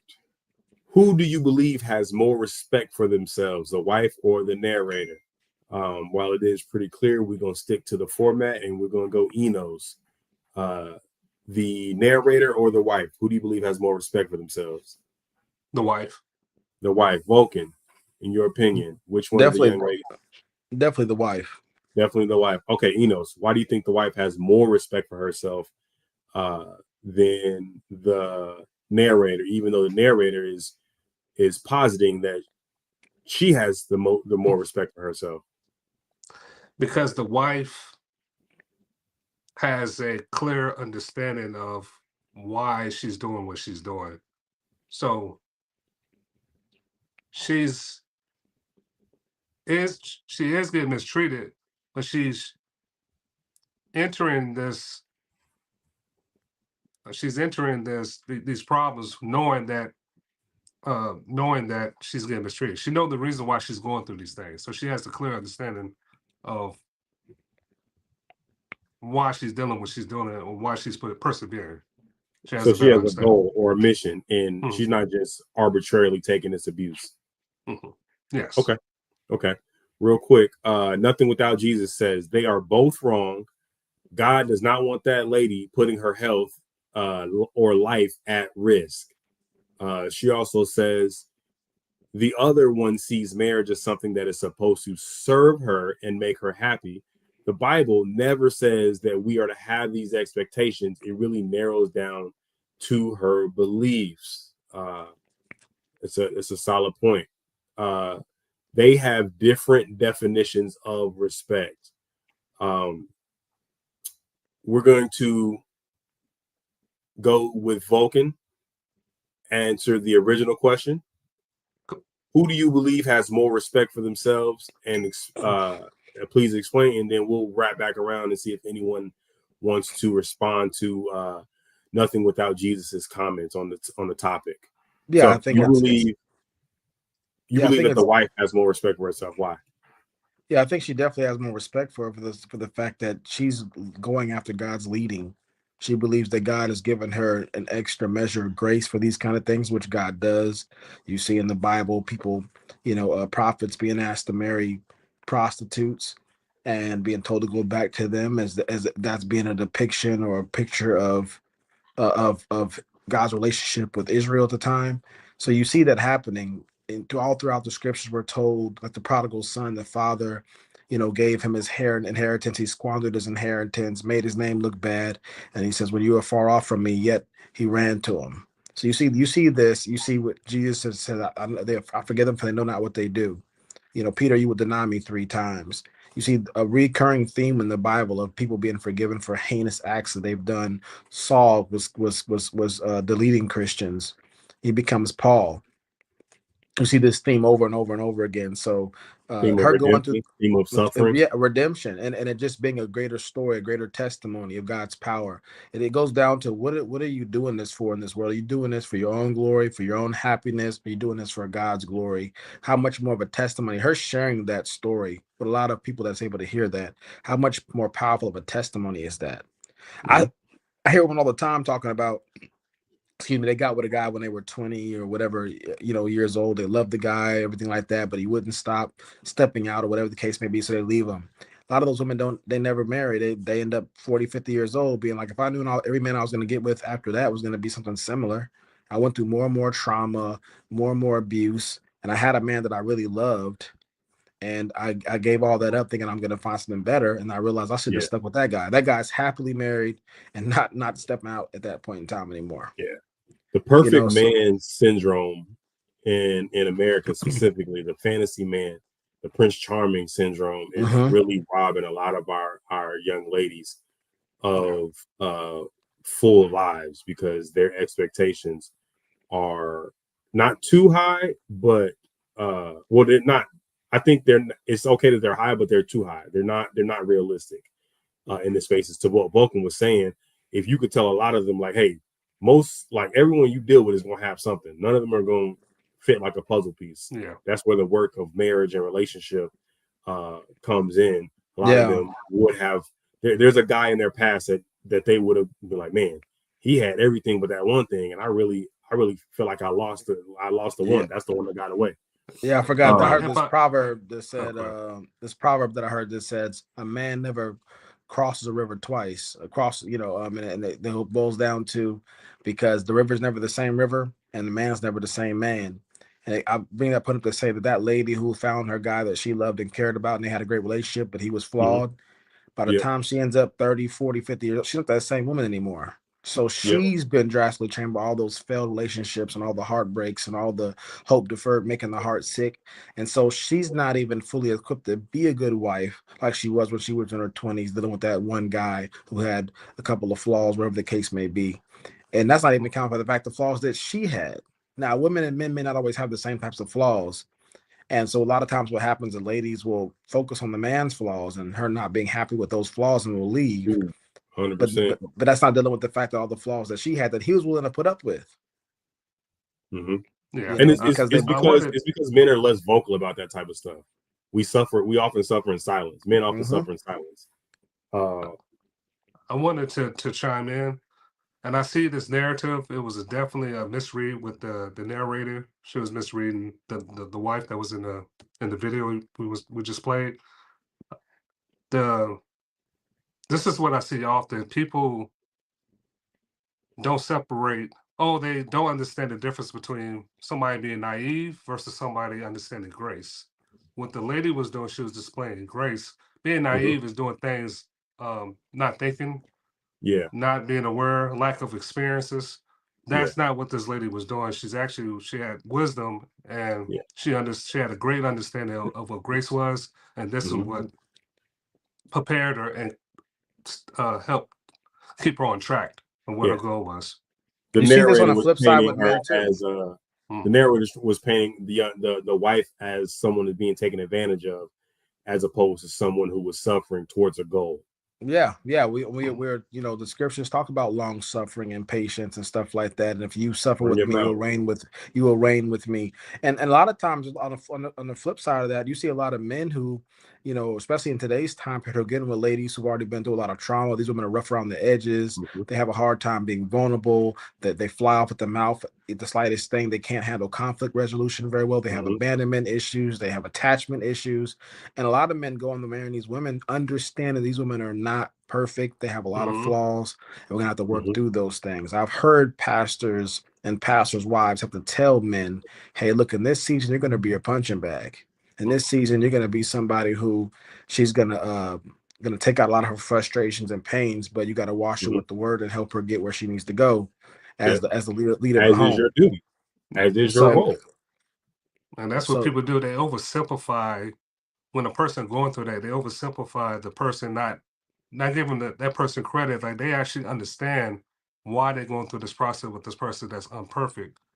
And they just write it off and oversimplify. Oh, that person's just naive. No, he actually, she knows what she's doing. And this is giving this person grace is a strong characteristic of a loyal person. 100%, and loyal to God ultimately. Loyal to God, definitely. That's part of the reason why we have such a high divorce rate, is because a lot of ladies, like the lady who's living this narrative right now, their God is their feelings. Their God is them chasing after their happiness. And I'm saying chasing after the happiness, a lot of these women don't really have it. They're on antidepressants at a higher rate than we've ever seen.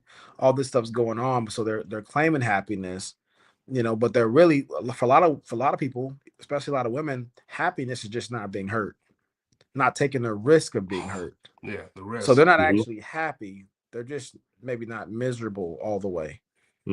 Because to be in relation to people, whether it's platonically, occupationally, romantically, you're risking disappointment, you're risking sabotage, you're risking all these various different things. That's the vulnerability that makes that intimacy more meaningful. And so a lot of these ladies, in order to avoid all of that stuff, because their heart is already sick, because the hope that they had in finding that person hasn't, manifested itself or displayed itself, they are already sabotaging their life by saying, I'd rather just not have it. If I can't get exactly the Disney fantasy I have in my head, I don't want it at all. Even though they themselves, because they're not in relationship that much, their relationship muscles have atrophied. They're not even relationship ready. Their 100%. relationship skills aren't on a level 10. It's probably like a level 5, level 6, because what good is a lady who can't be vulnerable? That's one of the key characteristics of femininity. Yeah. And so a lot of these ladies can be vulnerable in a way. And so when they're talking about their happiness and I'm protecting my peace, all the young people say now, that's all cope. Let's cope. Yeah. A lot of these opinions are colored by the modern world, the modern society's kind of microwave popcorn culture, i.e., I should get what I want when I want it with ease, right? Push button culture. I just want it to be convenient. I want what I want, and I don't have to work for it. And my flaws are forgivable, but his flaws are not. Well, that's if they are even acknowledging that they have flaws, right? When you call those flaws out, a lot of them will kind of wash that comment away in the guise of, well, I'm just a girl. I'm a woman. I should be doing that, right? But again, that's a societal thing where we already read that. That's a societal thing that says that people should get what they want. That's where you get a lot of the drug use, right? I want a shortcut to happiness. I want to kind of life hack my happiness. I don't want to do the work that it takes to get there. I don't want to sacrifice. And if you look at it, you know, our Lord and Savior Jesus Christ, the most perfect being that we know, he took sacrifice and abuse for the greater good, which is what the preacher's wife, in my opinion, is doing, right? She sees a goal, she's being led by God, and she's taking that abuse with the faith that she's going to get to a certain place that she wants to get to. Man, we already read it goes back to that quote Take where those he down, says, like, nobody takes my life but give my life freely. No, her husband wasn't stealing her joy or playing her face like that. She gave it up freely for the greater purpose. And they're talking about the past. They'll have a great loving relationship now in the ministry. And he talks about, I watched their whole thing, and he talks about his whole journey and how he was getting locked up and how he said, like, if you get me out of this, I'll change my whole life around. And he did just that and been in ministry for years now. For 20 plus years, they've been in ministry. So this lady's, I don't think she watched the whole video because all her predictions and stuff. He look at him nodding. You can just tell it's a bitter person. Matthew 7 talks about take the log out of your eye so you can see the speck in the other person's eye. When the guy was nodding on the show, when his wife was talking, as he's saying what she's saying is accurate, the narrator took that as him saying, yeah, look at him over there nodding. He probably still doing it. That's just somebody whose misery loves company, and now her dark color lenses cannot see the world for what it is. She has to see the world to be, because she has to justify why she's choosing her own feelings as her God, as the altar that she worships. Okay, good. Now that's a really good segue into the nothing without Jesus comment. I'll read it again, and we'll see if anybody wants to respond to this. If not, we'll move on.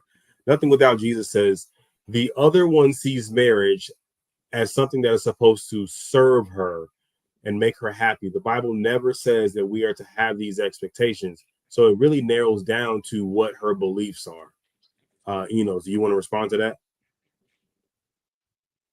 No, I don't have anything on it. Yeah, I'll just say that the scriptures talk about, perilous times will come in the last days. People will be lovers of themselves than lovers of God. That's what this is. This lady's perspective, she's more of a lover of herself than a lover of God. The lady said that God gave her this grace and that wasn't good enough. She still has to say, you getting played in your face and this is dumb. And she's going to say that God told you to, you didn't miss when God told you to leave. She never said God told her to leave. Yeah. If I'm not happy, then I'm out. If I'm not happy all the time, I would even say that, because typically when they're looking at the misery that they're talking about, they're discounting any of the positive or the good times that they had for that miserable time. So they're really kind of focusing in on the bad times and making their decision based off of that. Yeah, anybody been to the dentist or worked out in the gym, you're not going to feel that great, but there's something greater coming. Anybody who's read just a cursory understanding of the Bible, so many prophets and apostles and disciples in the Bible that went through hell and high water, and they would talk about their despair. From Jonah, everybody would talk about their despair. So happiness was never, you see in the Bible, being anybody's end. That that they went through all kind of turmoil, and a lot of times the joy they received at the end was because a greater purpose was being accomplished, even if they didn't feel that great about it. So you talked about Job, right? You mentioned Job. Yeah. Job, Jonah, Stephen being stoned to death. You got so many cases of people going through horrendous things. Yeah, that definitely didn't make them happy. 100%, and it's all for the greater good. The being a parent, the apostles were often locked up. They were often beat. They were persecuted. They were threatened. They did that stuff knowing they could have easily just been like, I'm not with him. But they did it for the greater good. Some did do it. So that he shall not be named, aka Voldemort in the Bible. So real quick, Help the Bear adds a little levity to it. He said Joseph didn't trip at all. He was cool with someone named God impregnating his wife. The lady in the video was just like Joseph. Does anybody want to respond to that? No. Okay. Joseph did trip. Well, hold on. Joseph did trip, but he was going to dismiss her in private. He did. he couldn't do nothing about it though. The angel had to come down and tell Joseph to be easy. Yeah, exactly. Hey, my man, this don't got nothing to do with you. And again, I wouldn't, mind God impregnating my wife. Obviously, the fact that it's God, but it's not like there's penetration. This ain't Mormonism. There was no penetration involved, so we good. Facts. That's still your work. Yeah, yeah. Oh, and if we gonna keep it a buck, I don't think that Joseph had lain with her yet, right? Yeah. So he how he lose something he never had? He ain't had yet. All right, nothing without Jesus says, I don't think she is naive. I think she's being foolish. This isn't just a flaw. Her husband is putting her health at risk. What happens if she catches a disease such as HIV? I think there's a Family, you guys wanna? misunderstanding here. If he does like this, like that stuff happened like 20 something years in the past. So I think just for the give people the context, instead of this was when they were much younger. They've been doing ministry now for I think over 20 years together. So this was way before all that stuff. So there's not like what if she catches this or health risk. That stuff's all in the past at this point. So they went through that stuff and they're better on the other end. Okay, Enos, you got something for this? Well. And, Right. and the thing is, I mean, she might not have been foolish. He could have been, protecting her in that way. Obviously they're older, so probably when this stuff was going on, it wasn't like it is now. It's probably what even the 2000s. Probably it's probably like the 90s. So, yeah, I The don't height think of that. HIV. Well, I don't know. It's pretty crazy. But she was only getting a certain now. way back then. Plus, Magic made it. Yeah. You can make it in through anything. If Magic If made Magic made it. She also says nothing without Jesus. That is, if she has kids, she is being selfish as well because she is risking them being without a mother. It's not a flaw when your life is at risk. She says, "Oh, okay." To your answer. Yeah. To her question. All right, moving on to the next topic. Who has more respect for God out of the two of them? We're not going to spend too much time on this because I think that we have already espoused our opinions on this quite a lot. But I'll go Enos first. Who has more respect for God in that relationship? The wife. It's pretty clear that it's the wife. You read the comments. Vulcan. Who has more respect for God? The wife or the narrator? Definitely the wife. The narrator has a lot more respect for her feelings. For herself, yeah, her own opinion about how the world should work. But so I give her that. But as far as for God and for themselves, I'm gonna go with the wife. So real quick before we move on, this comment says she has kids, she's being selfish as well because she's risking them being without a mother, and it's not just a flaw when your life is at risk. And Help the Bear responds with, kids don't need mothers, the pops will be fine. I mean, especially if the pops is, you know what I'm saying, he's a man of God, he'll be all right. Plenty of church mothers, he's gonna be straight. And he got a whole congregation. And then just to be real with a divorce, the impact the divorce has on kids is well documented, more so than a mom that passed away in 15, 20 years. That doesn't have the same impact when those kids are already grown. So I think that even though I think that she makes a really good point, I think we got to understand that divorce is a major impact. And again, statistically speaking, if the kids are raised with their father, they'll do better than being raised by their mother, statistically speaking, by a wide margin. It's not even close. The studies show that single father homes do just as well, pretty much, as two parent homes. So if she passed away, that might be better than them being in a divorce situation where the kids stay with her because she left her father. That has more negative psychological effects on the children than anything else. All right, well said, gentlemen. Well said. So moving on to the next topic, I'm gonna play a video, same style, same format. We're gonna do the round robin. It looks like we're not getting back Hoarding Pieces tonight. So before I forget, appreciate you for participating with the panel, man. We hope everything's okay, and we'll see you next time. All right. Why does a man feel like he has to sleep with a lot of women to feel like a man? It's promoted. I mean, I remember when I lost my virginity, I was with my cousin. We were driving to the store. He says, hey, I'm going to stop by my girlfriend's house. And I believe I was, I think 16 at the time. We go in the house and she has a little sister who was very cute. So he goes in the room and he's having sex. And me and her little sister are talking. When they come out, we get in the car. My cousin's driving. He says, hey, did you have sex with her? I'm like, no. He says, did you kiss her?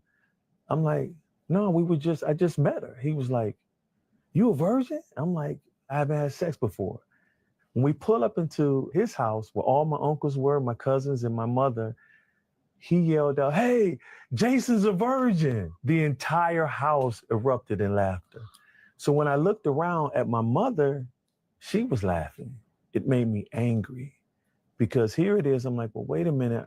I thought this was the way. I didn't know I had to just have sex with a woman that I don't care about for me to be validated as a man. But that's the culture. That's like the initiation into manhood. As soon as I got back to Detroit, I called a friend who knew a girl who liked me, and I went over the house because I knew I could have sex with her real quick and I can get this stigma up off of me. I didn't even care about her. I had no emotions. I did it because this was what I was taught as a man. You're not a man if you're faithful to one woman, and you're not a man if you're a virgin. So that day I lost my virginity, my mindset shifted. All you can be is strong, provide, or be promiscuous. And this is your identity. We hide behind the suits, the cigars, the cars, the jewelry, the watches. Inside that home, there's a man depressed, on the edge, and possibly suicidal. Why does a man...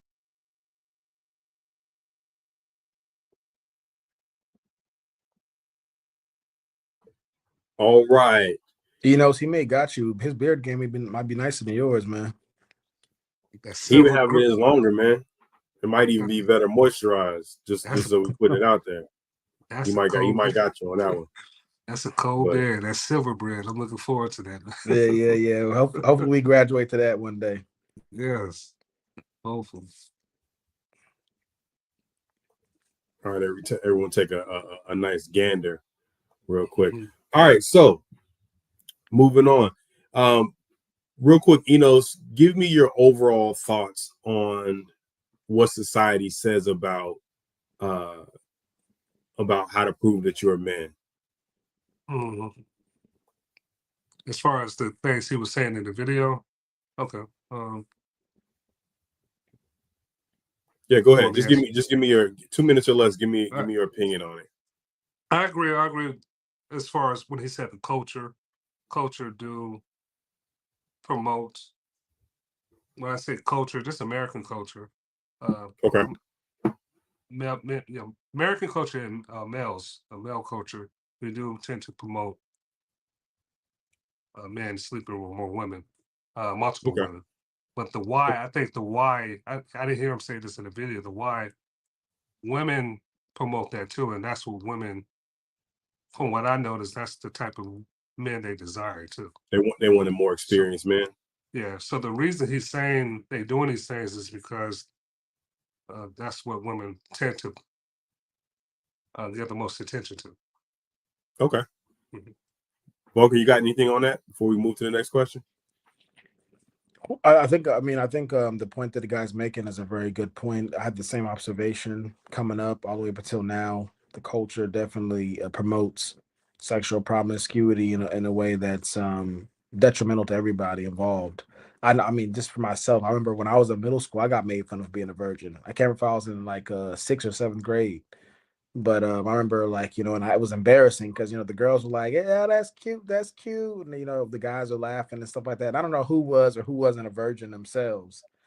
But I just remember like being made fun of and it didn't feel good. And I was confused. I was like, man, are they really doing it out here like that? Like, when are y'all having time to do all that? But it was a reality that, it didn't feel good at all. And I did feel like less of a man at the time. Precisely for that reason. Now it didn't That's why last you very had to fight long. all the time, because every time you had to prove your manhood. You got your manhood, Cole Klein. You got your manhood. Show I was fearless, competent. and a lot of what the guy was saying was true. For me, it was like it was a special thing. It was a sacred thing. And we get conditioned out of looking at it as a sacred thing. We condition to looking at it as a very just everyday run of the mill kind of thing. And we should treat it like it's the gum on the bottom of our shoe. So I think that we see that cultural shift happen, and a lot of us get swept up in that kind of a thing. Good point. So Well said, gentlemen. All right. Do boys or men get made fun of for being virgins, and why? So we both already kind of espoused, all three of us have already espoused that he has a good point that men in America, especially, I would say even more so in the Black community, not to hyper focus this, get made fun of for being a virgin. Enos, in your opinion, why do men get made fun of for being a virgin? The same reasons that the guy was saying in the video. You're not looked at as a man per se. Still, I mean, technically you are a boy. You're still looked at as a boy. That's sad. So, yeah. So that's why. Wish I had more hands so I can get 4 thumbs down.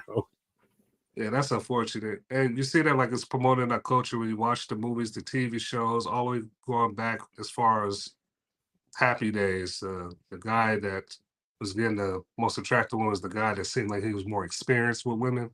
And that was typically usually the most popular guys, fortunately, Vulcan, why do you think that men or boys get made fun of for being virgins in American culture? I think it's there's multiple reasons. I think there are some reasons that can be considered kind of good, and other reasons that can be considered kind of bad. I mean, let's start with the good reasons first. Men like to that is a part of sex is a part of life. You do have to, and so a lot of us can have a certain fear attached to that kind of a thing, and that fear is a lot of times irrational. So getting made fun of a little bit, that you're uncomfortable with it, or that you're a little afraid to do it, that could be a good thing, because we get made fun of everything else. If you don't want to get on a roller coaster, people might make fun of you for not wanting to get on a roller coaster. If you don't want to fight, are you afraid to fight that dude, man? Come on, man, he's the same size as you. So you thinking that's the ribbing or the making fun of is what helps push people to face their fears? Yeah, I think that's definitely a part of it for sure. Can you hear me?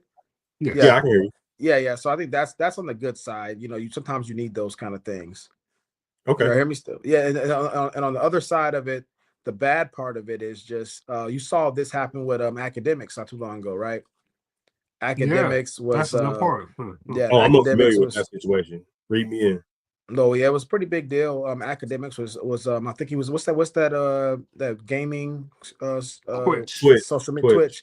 Yeah, he was on Twitch. No, okay, I know what you're talking about. I do remember what you're talking about. Yeah, okay. And he was talking to like a 14, 15, 13, somewhere in that age group. Yeah. Kid talking about a young boy. And he was basically, talking about him having those types of intimate experiences and stuff like that with somebody else. And the kid was like, nah, I ain't. And academics kind of kept pushing it. And the ribbing wasn't necessarily so much in a positive. It got awkward. It got weird because, and I think that's a good picture of what our culture's like, because academics is a part of Black culture, part of hip hop culture.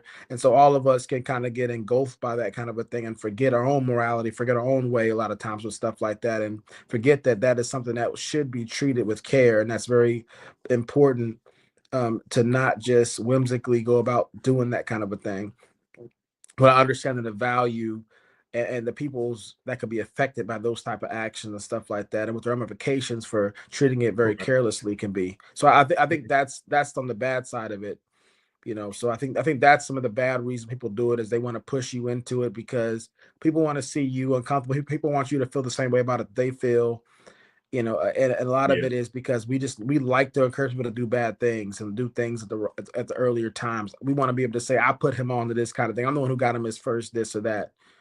That's true. And so we want to be able to do that. We want to be make fun of somebody. It could have been anything. If he ain't dunked it, if you play with people that dunk the ball, you never dunked the basketball before, they're gonna make fun of you because you haven't dunked the basketball. Whatever it is. Enos about that all the time. People gonna get made fun of for all kind of different things. I just think when it comes to this particular thing, you see it happen a lot because one, it's a way to virtue signal to other people that if I'm making fun of, so if guy A making fun of guy B because he's a virgin, guy A doesn't have to say I'm not a virgin. People just assume he's not a virgin because he's making fun of guy B. Fun. So it's an easy way to get some punch? cool points. Yeah, I got my cool points off it. He could be a virgin as well. You see what I'm saying? Yeah. And a lot of times, J. Cole espoused that in his song. Oh, for real? Yeah, where you talk about knowing what he was doing, knowing he ain't had none since he came out one. Yeah, and then also one other thing is that a lot of times kids that have been touched in some ways that are inappropriately or have had those kind of experiences, they're already been exposed to those kind of things. So because they've exposed to those kind of things, they're exposing other kids to those things prematurely 100%. because unfortunate things that have happened to them. Yeah. It could be in the form of graphic images, like you see Kanye talking about. Yeah. Or it could be in the form of family or friends of the family that are doing inappropriate things with the kids or older siblings, whatever the case may be. Yeah. So these kids are hypersexualized and they're passing that on to other kids because one, they don't know what to do with that stuff. That's either. what I was gonna say. Yeah. Especially if it's not handled properly by the adults in the situation or the children keeping a secret, their brains don't know how to protect them from that outside of normalizing. So they normalize it. No one said anything about it. This person that did this to me, nothing bad happened to him, so it must be okay. I.e., this is how I go forth in my life. So you see that behavior very prevalent in especially in America, where SA is unfortunately as prevalent as it is, and we don't, a lot of these children are not as protected as they need to be. Yeah, shout out to Kanye. Shout out to Kanye. Real quick, Help the Bear says, I mean, that is funny, not him being a virgin, but your kids just pulling up to the function and randomly yelling out, hey, this guy is a virgin. That's kind of wild. Yeah, that's what happened to me. They just yelled out, he's a virgin, he's a virgin. And I was sitting there like, I thought we was all virgins. See, and you know what? This is what happens to Vulcan, who wasn't as smooth back then as he is now. Because that's the wrong answer. That's just the wrong answer. He could have protected his cool a bunch of different ways. How so? He could have said, ask your mom. She know better. Come on, man. You got to be quick with this stuff. I thought we was all virgins is the well, no, worst answer. I didn't actually say that out loud. That was what I was more thinking in my head. All right, tell us what you said out loud, Vulcan. What I more so did is people were asking, are you one? And I was like, yeah. But yeah. So I just more so just was upfront about the fact that I was. Man, you should have said this. A gentleman never kisses and tells. Come on, man. You got to be better at this stuff, Vulcan. Vulcan needed an older brother, man. Vulcan needed an older brother to help him out with to help navigate these. That my older brother probably been pimping me out and trying to get me exposed to all kind of stuff, man. Pimping you out is crazy. No, man. Oh man. All right. Expose the stuff let's move on to the next topic. What are the pros and the cons of a man being a virgin? Enos, let's start with you, man. What are the pros? Let's start with the pros and then we'll go to the cons. So what are the pros of a man being a virgin? One of the pros is you actually value sex more and doing that so you value your relationships more.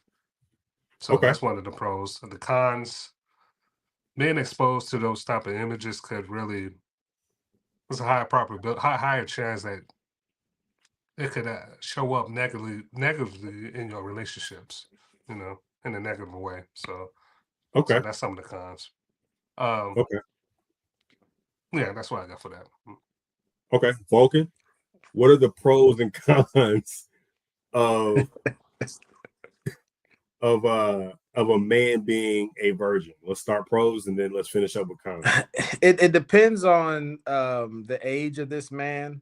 So if you're a young man, it's the only pro I really can see when it comes to that is one, you're honoring God. That's the most important thing. By not fornicating, not committing adultery, all that kind of good stuff. So I think that's the main thing. That's not getting into graphic pornographic images and stuff like that.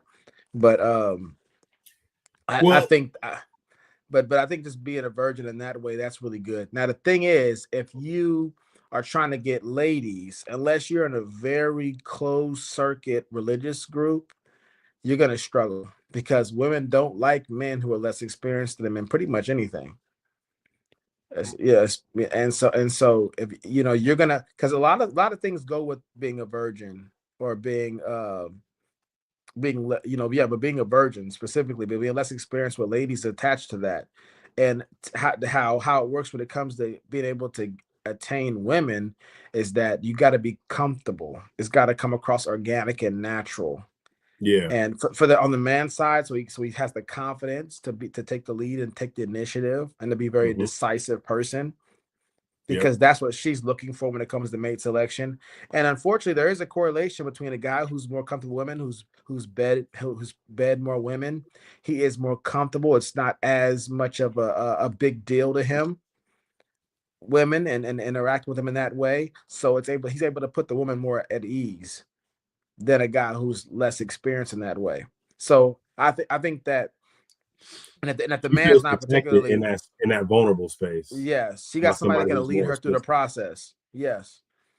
So, Okay. so that's one of the things I would say is that, like, that's the negative as far as just social interactions with people in general. So you need to be part of like a closed circuit, religious community where they're gonna facilitate that kind of thing, where there's ladies who are just as inexperienced as you that you can choose from, because you're just walking Okay. out here in the world and you're an average guy, average looking guy, and you're, even if you're above average, but you're that way, you're gonna be seen as less masculine by most women. Okay. You all radio stations and podcasts, women saying, "I'm not gonna I don't want to teach no man that." Let They're me not trying to teach a man anything in that regard. ask this question, gentlemen. Specific. Well, I won't narrow it down. Do you think that men should teach their sons how to navigate this space?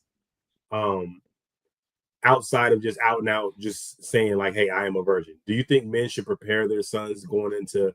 I think middle school is kind of where this stuff starts, in high school, um, to navigate this space. You know,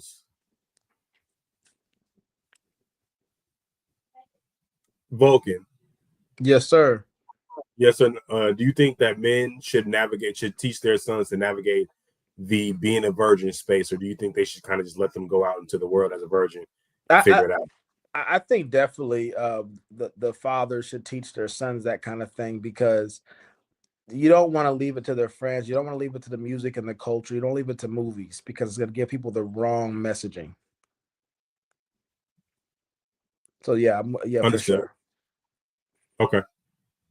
Um. All right. Let's move on to the next question real quick. We'll get Enos back on the screen when he finished eating the sandwich. It is kind of late. I know it's past his dinner time. Do girls or women get made fun of for being a virgin, and if so, why? So we'll do the yes or no, and I'm gonna pull Enos back up here, and we can go there first. Enos, you ready? You Yes, good? sir. I know that Yes, sir. sandwich was good. You got something in your beard. No, I'm just messing with you.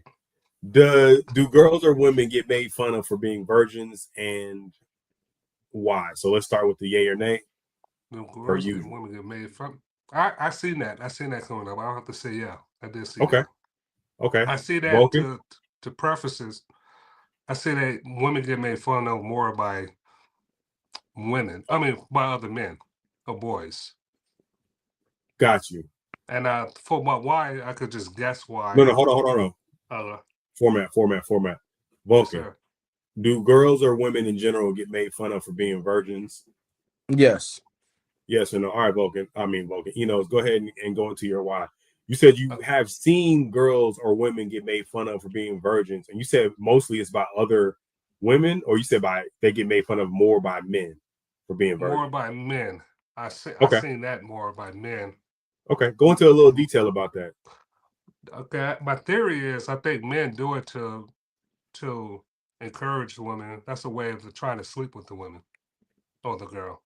Trying to make them feel bad for being unexperienced, so they'd be more willing to kind of, I'm gonna call it this, I'm gonna be very crass about it, get it out the way.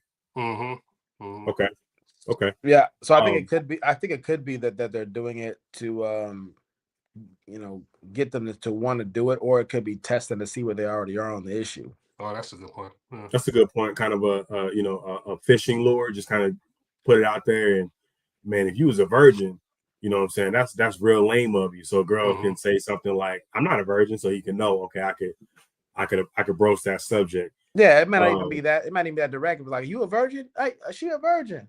They're not saying anything positive or negative, but just spotlighting it. Now you can kind of read from her, like, is she ashamed of this? Is she proud of this? Is this because there was some kind of religious thing? Is it because she's just socially awkward? She hasn't been that kind of, she has a very strict background where she hasn't been in that kind of situation, but now she's visiting her grandma out of town. And so she's able to do things she wouldn't be able to do with her parents. So the fact she hasn't done it isn't really a reflection of her system, her morality, or her boundaries. It's more a reflection of how close knit her family is on keeping, dibs on what she got going on. So those are different things that guys may use those kind of things to just figure out what's going on. Check the pulse, check the temperature, as they say. I'm gonna pause real quick. Go ahead, Vulcan.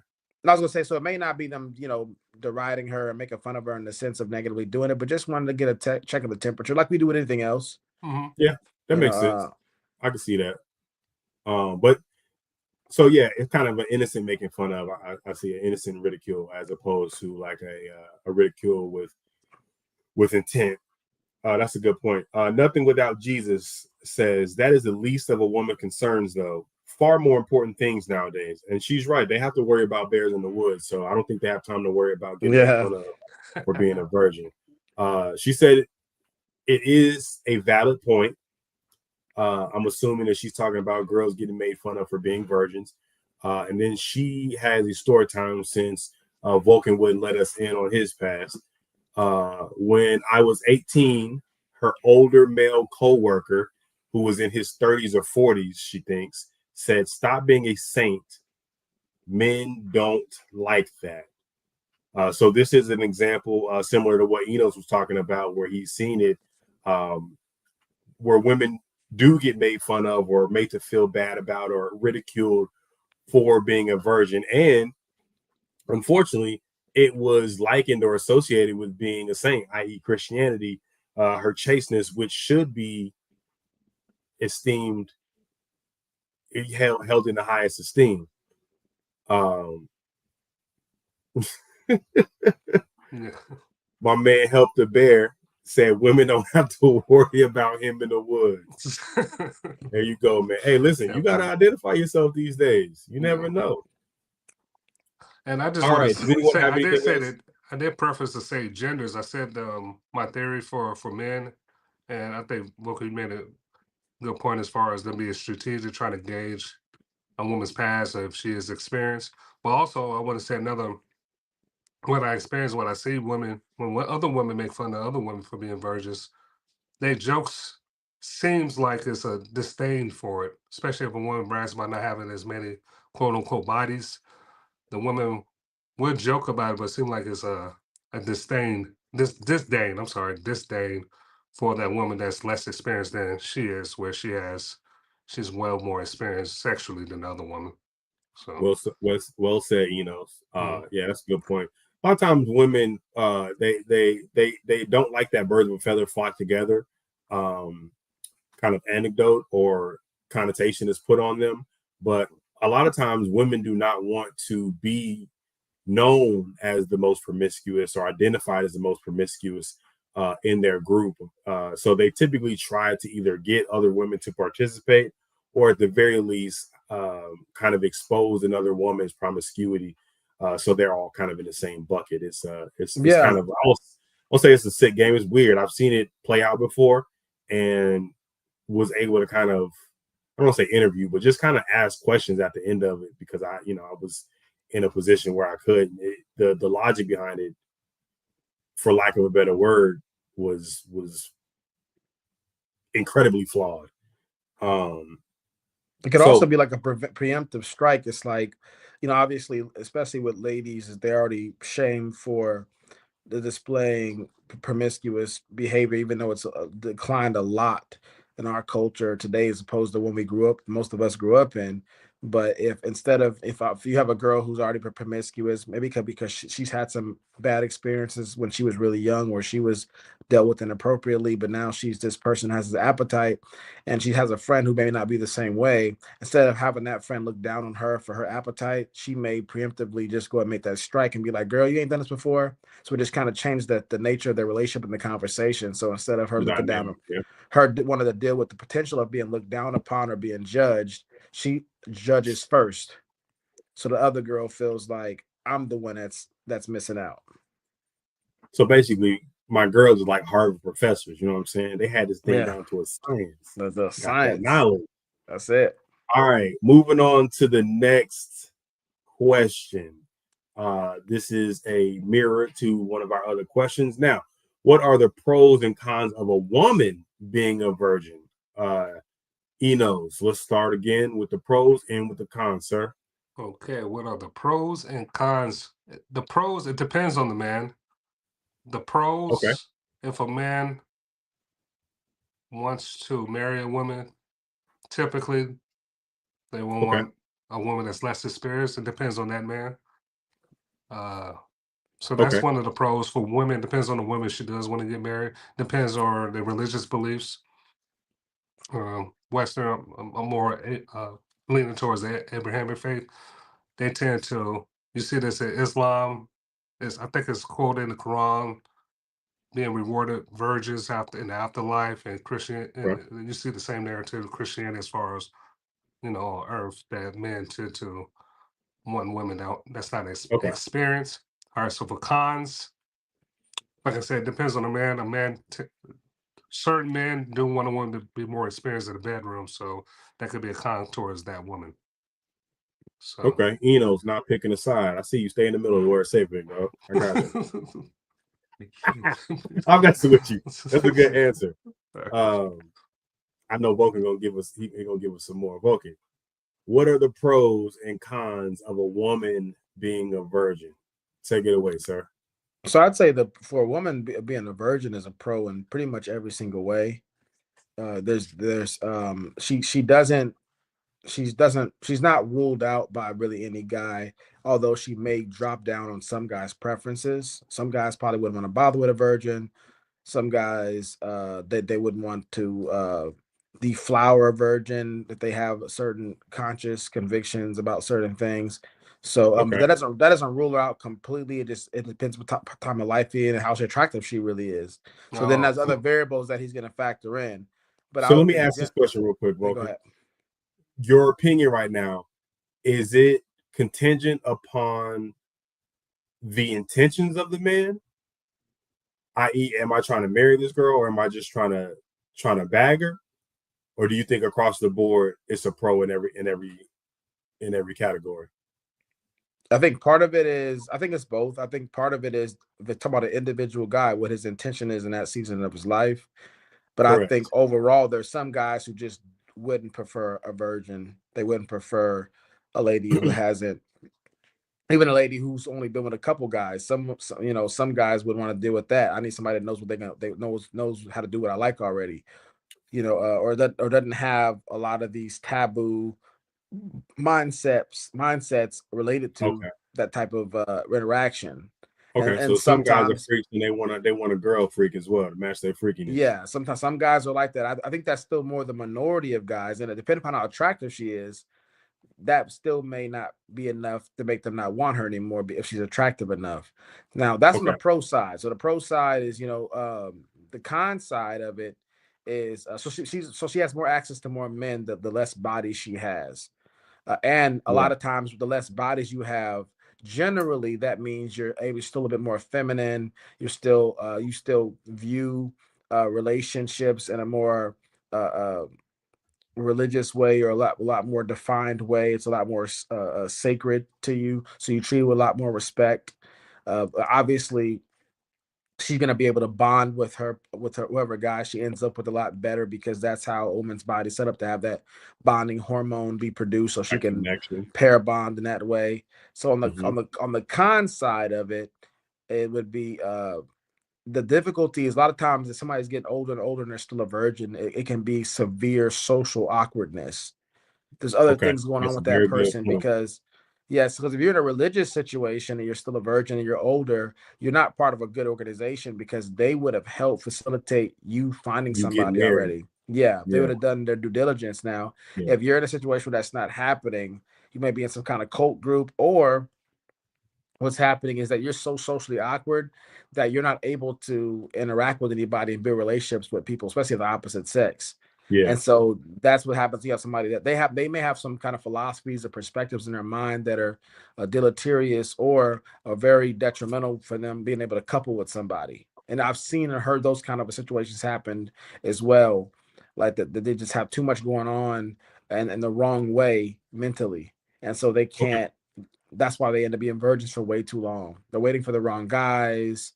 That's They what I have the was. That's Disney. one of the points I was going to make. Yeah, Is oftentimes women's standards are so unrealistic that by the time they realize that they're unrealistic, they could have been given. They're already a cat lady. Yeah, or they could have been given they really may be bad undesirable to advice. They could have been given really bad connotations about sex. In which case, that That's true. it's dirty, it's nasty, it's and so they don't have a true perspective on what it is. So it makes them go in the opposite direction. That's a good point. Good point. Now, Nothing Without Jesus says that she totally agrees that it depends on the man. So, in this instance, she agrees with my man Enos. She also says, but I would say most wouldn't want a high body count. I think that is the case across the board because more experience doesn't necessarily mean a high body count. If you had a long-term relationship, you might have gained a lot of your experience through interrelationship experimentation.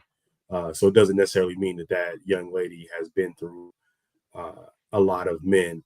But she also says some men do prefer experience, which Vulcan also said. You mentioned that. This is a great question, Freshly Snipes, and man's intent at a time. Thank you very much. I do have my moments. Nothing Without Jesus says she agrees with Vulcan. The less the body count, the more feminine she is, and the stronger her morals are.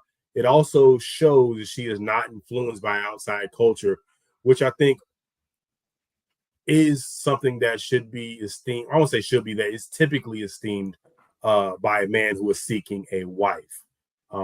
And quite the opposite by a man who's seeking to add another notch to his belt, right?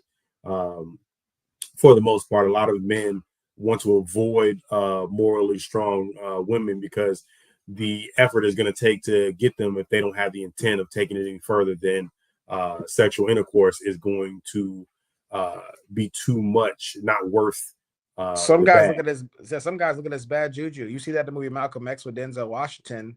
He had the white lady that he ended up being in a relationship with for a while before he went to prison, and there was a black girl that was a preacher's daughter or whatever it was that he was dealing with at the time, and she got to the point to where, because she didn't want to lose him, and a lot of women I think end up at this type of crossing road where I don't want to lose this guy, so I'm gonna do what it takes to maintain this guy. But he said, hey, look, give it to somebody else. I don't want it. You're a good girl, and I want you to stay that way. And because he knew he wasn't, and I was saying some guys deal with the shame of like, I don't want to deflower you. I don't want to do that to you Yeah, because you don't want to be a dirtbag. Yeah, I don't want to be a dirtbag. That's bad juju. Yeah. You saw that in for Sinners. somebody else. Oh, not in Sinners. Wait, was it Sinners? No, it wasn't Sinners. It's a different movie. Ignore me. Lovecraft County. It was in there. But so finishing up, we talked about 100 men taking a gorilla in a physical fight. We reviewed the movie Sinners, its themes, how good it was as a think piece, as well as just an overall film. And we talked about society and how culture sees men and women as virgins, whether positive or negative. Before we go out, does anyone have anything that they want to add to any of those topics? Enos, anything you want to know? How about yourself, Vulcan? Anything you want to say about any of the topics we went over in today's show? Well, I just want to tell everybody out there, feel free to send in comments. If anything you agreed with, especially if you disagreed, we love disagreement, especially because we wanted interaction. This show is about critical thinking. We used to quote a French moralist that would say it's better to debate an issue without settling it than to settle an issue without debating it. And the reflexes and the muscles that are exercised through that continued dialogue, even when it's diametrically opposed from one another, it's so helpful in us stretching out those muscles to become better thinkers and more critical in our thoughts. In science, you have peer review. In Proverbs, you have the scripture that says, the man who presents his case first seems right to another cross-examines him. When you go in the courtroom, you have cross-examination period. So no matter what facet of life you're talking about, whatever discipline that you're talking about, you're going to have people that are dealing with each other. Even in the world of business, the book From Good to Great by Jim Collins talks about whenever they have these business meetings, they would have fierce debate amongst each other, so the best idea would win. We're all sharpen iron. We're all made better through that cauldron of fiery discourse. And so I want to encourage that on the show. Feel free to send us videos you want us to talk about. If you want to come on the show and have it out with one of us on a certain perspective, we would love it. So if you want to recommend us out to come to another show, and you want to send our videos in and say, hey, you should have these guys on, we love that as well. We love collaborating with other people. So thanks for all your support out there. Awesome work, Vulcan. I know you don't listen to instructions, but I'm assuming that was your closing statement. So we're gonna go to Eno and ask for his closing statement. Yeah, so yeah, to just what I was say my closing statements, but I didn't want to echo something Vulcan said as far as debating and arguing. There's a lot of positive benefits for arguing and debating. It helps you articulate yourself better, and actually helps promote or encourage you to be innovative in your thinking, be more open to diversity of thinking. So don't shy away from debate. This was, we did a movie review. That was we really had a slow level of debate as far as the movie ratings, but that's always good to do that, to really, get these ideas out your head and actually debate them. So this is a critical thinker show. I'm an advocate. We are advocates to help you get better at your reason and logic. So I'm excited to be a part of this panel with my guys. All right. I did not plan on being the last person to speak, so we're gonna go back to Vulcan after this. But guys, make sure you like, comment, and subscribe. Share the pod. Share it on Facebook. Share it on Instagram. I believe we're on Twitter as well. Make sure you go out, get your sparring in, sharpen your tools, go and do the work and come back so you're able to combat the charlatans of the world, and make yourself the strongest and most precise thinker that you can be. Vulcan Soapbox, gentlemen, anything else to say before we sign off? Every Monday at 8 p.m. We normally go live by 8:15. Again, come on the show. Send us different comments. Send us different shows you want to do. So we love all the support we've been getting. Please keep pouring it in and keep sharing our stuff because it's helping us grow. When you look at our topics, we've topics covered a wide variety of subjects. And so we would love for y'all to let us know which ones you appreciate more than others. We're still within the first 50 episodes of us doing this. So there's things that we may cover that y'all really do a good job with this. And other things I might be like, hey, stay from that topic. Y'all suck at that. I read the comments where I say, hey, y'all need to do more research on this. Sometimes we're covering topics that are trending or things that are subject matter that people find very interesting. But we may have little interest in that stuff, to be honest with y'all. So we're going to cover it because people want to get a critical eye on it. But it's not something that's really our subject matter. We're not subject matter experts in that category. So if you see things you like, let us know. And that's going to help us to know what we should focus on more often. But till the next time, y'all, I appreciate y'all support. Thank you. Nothing without Jesus. Help the bear. Anthony Blackshear. Appreciate y'all for coming and interacting with the show. We are out. I'm here to stand on my soapbox and proclaim that to the world. On this show. This is the hottest show on the planet right now. What's the debate? Ain't no debate.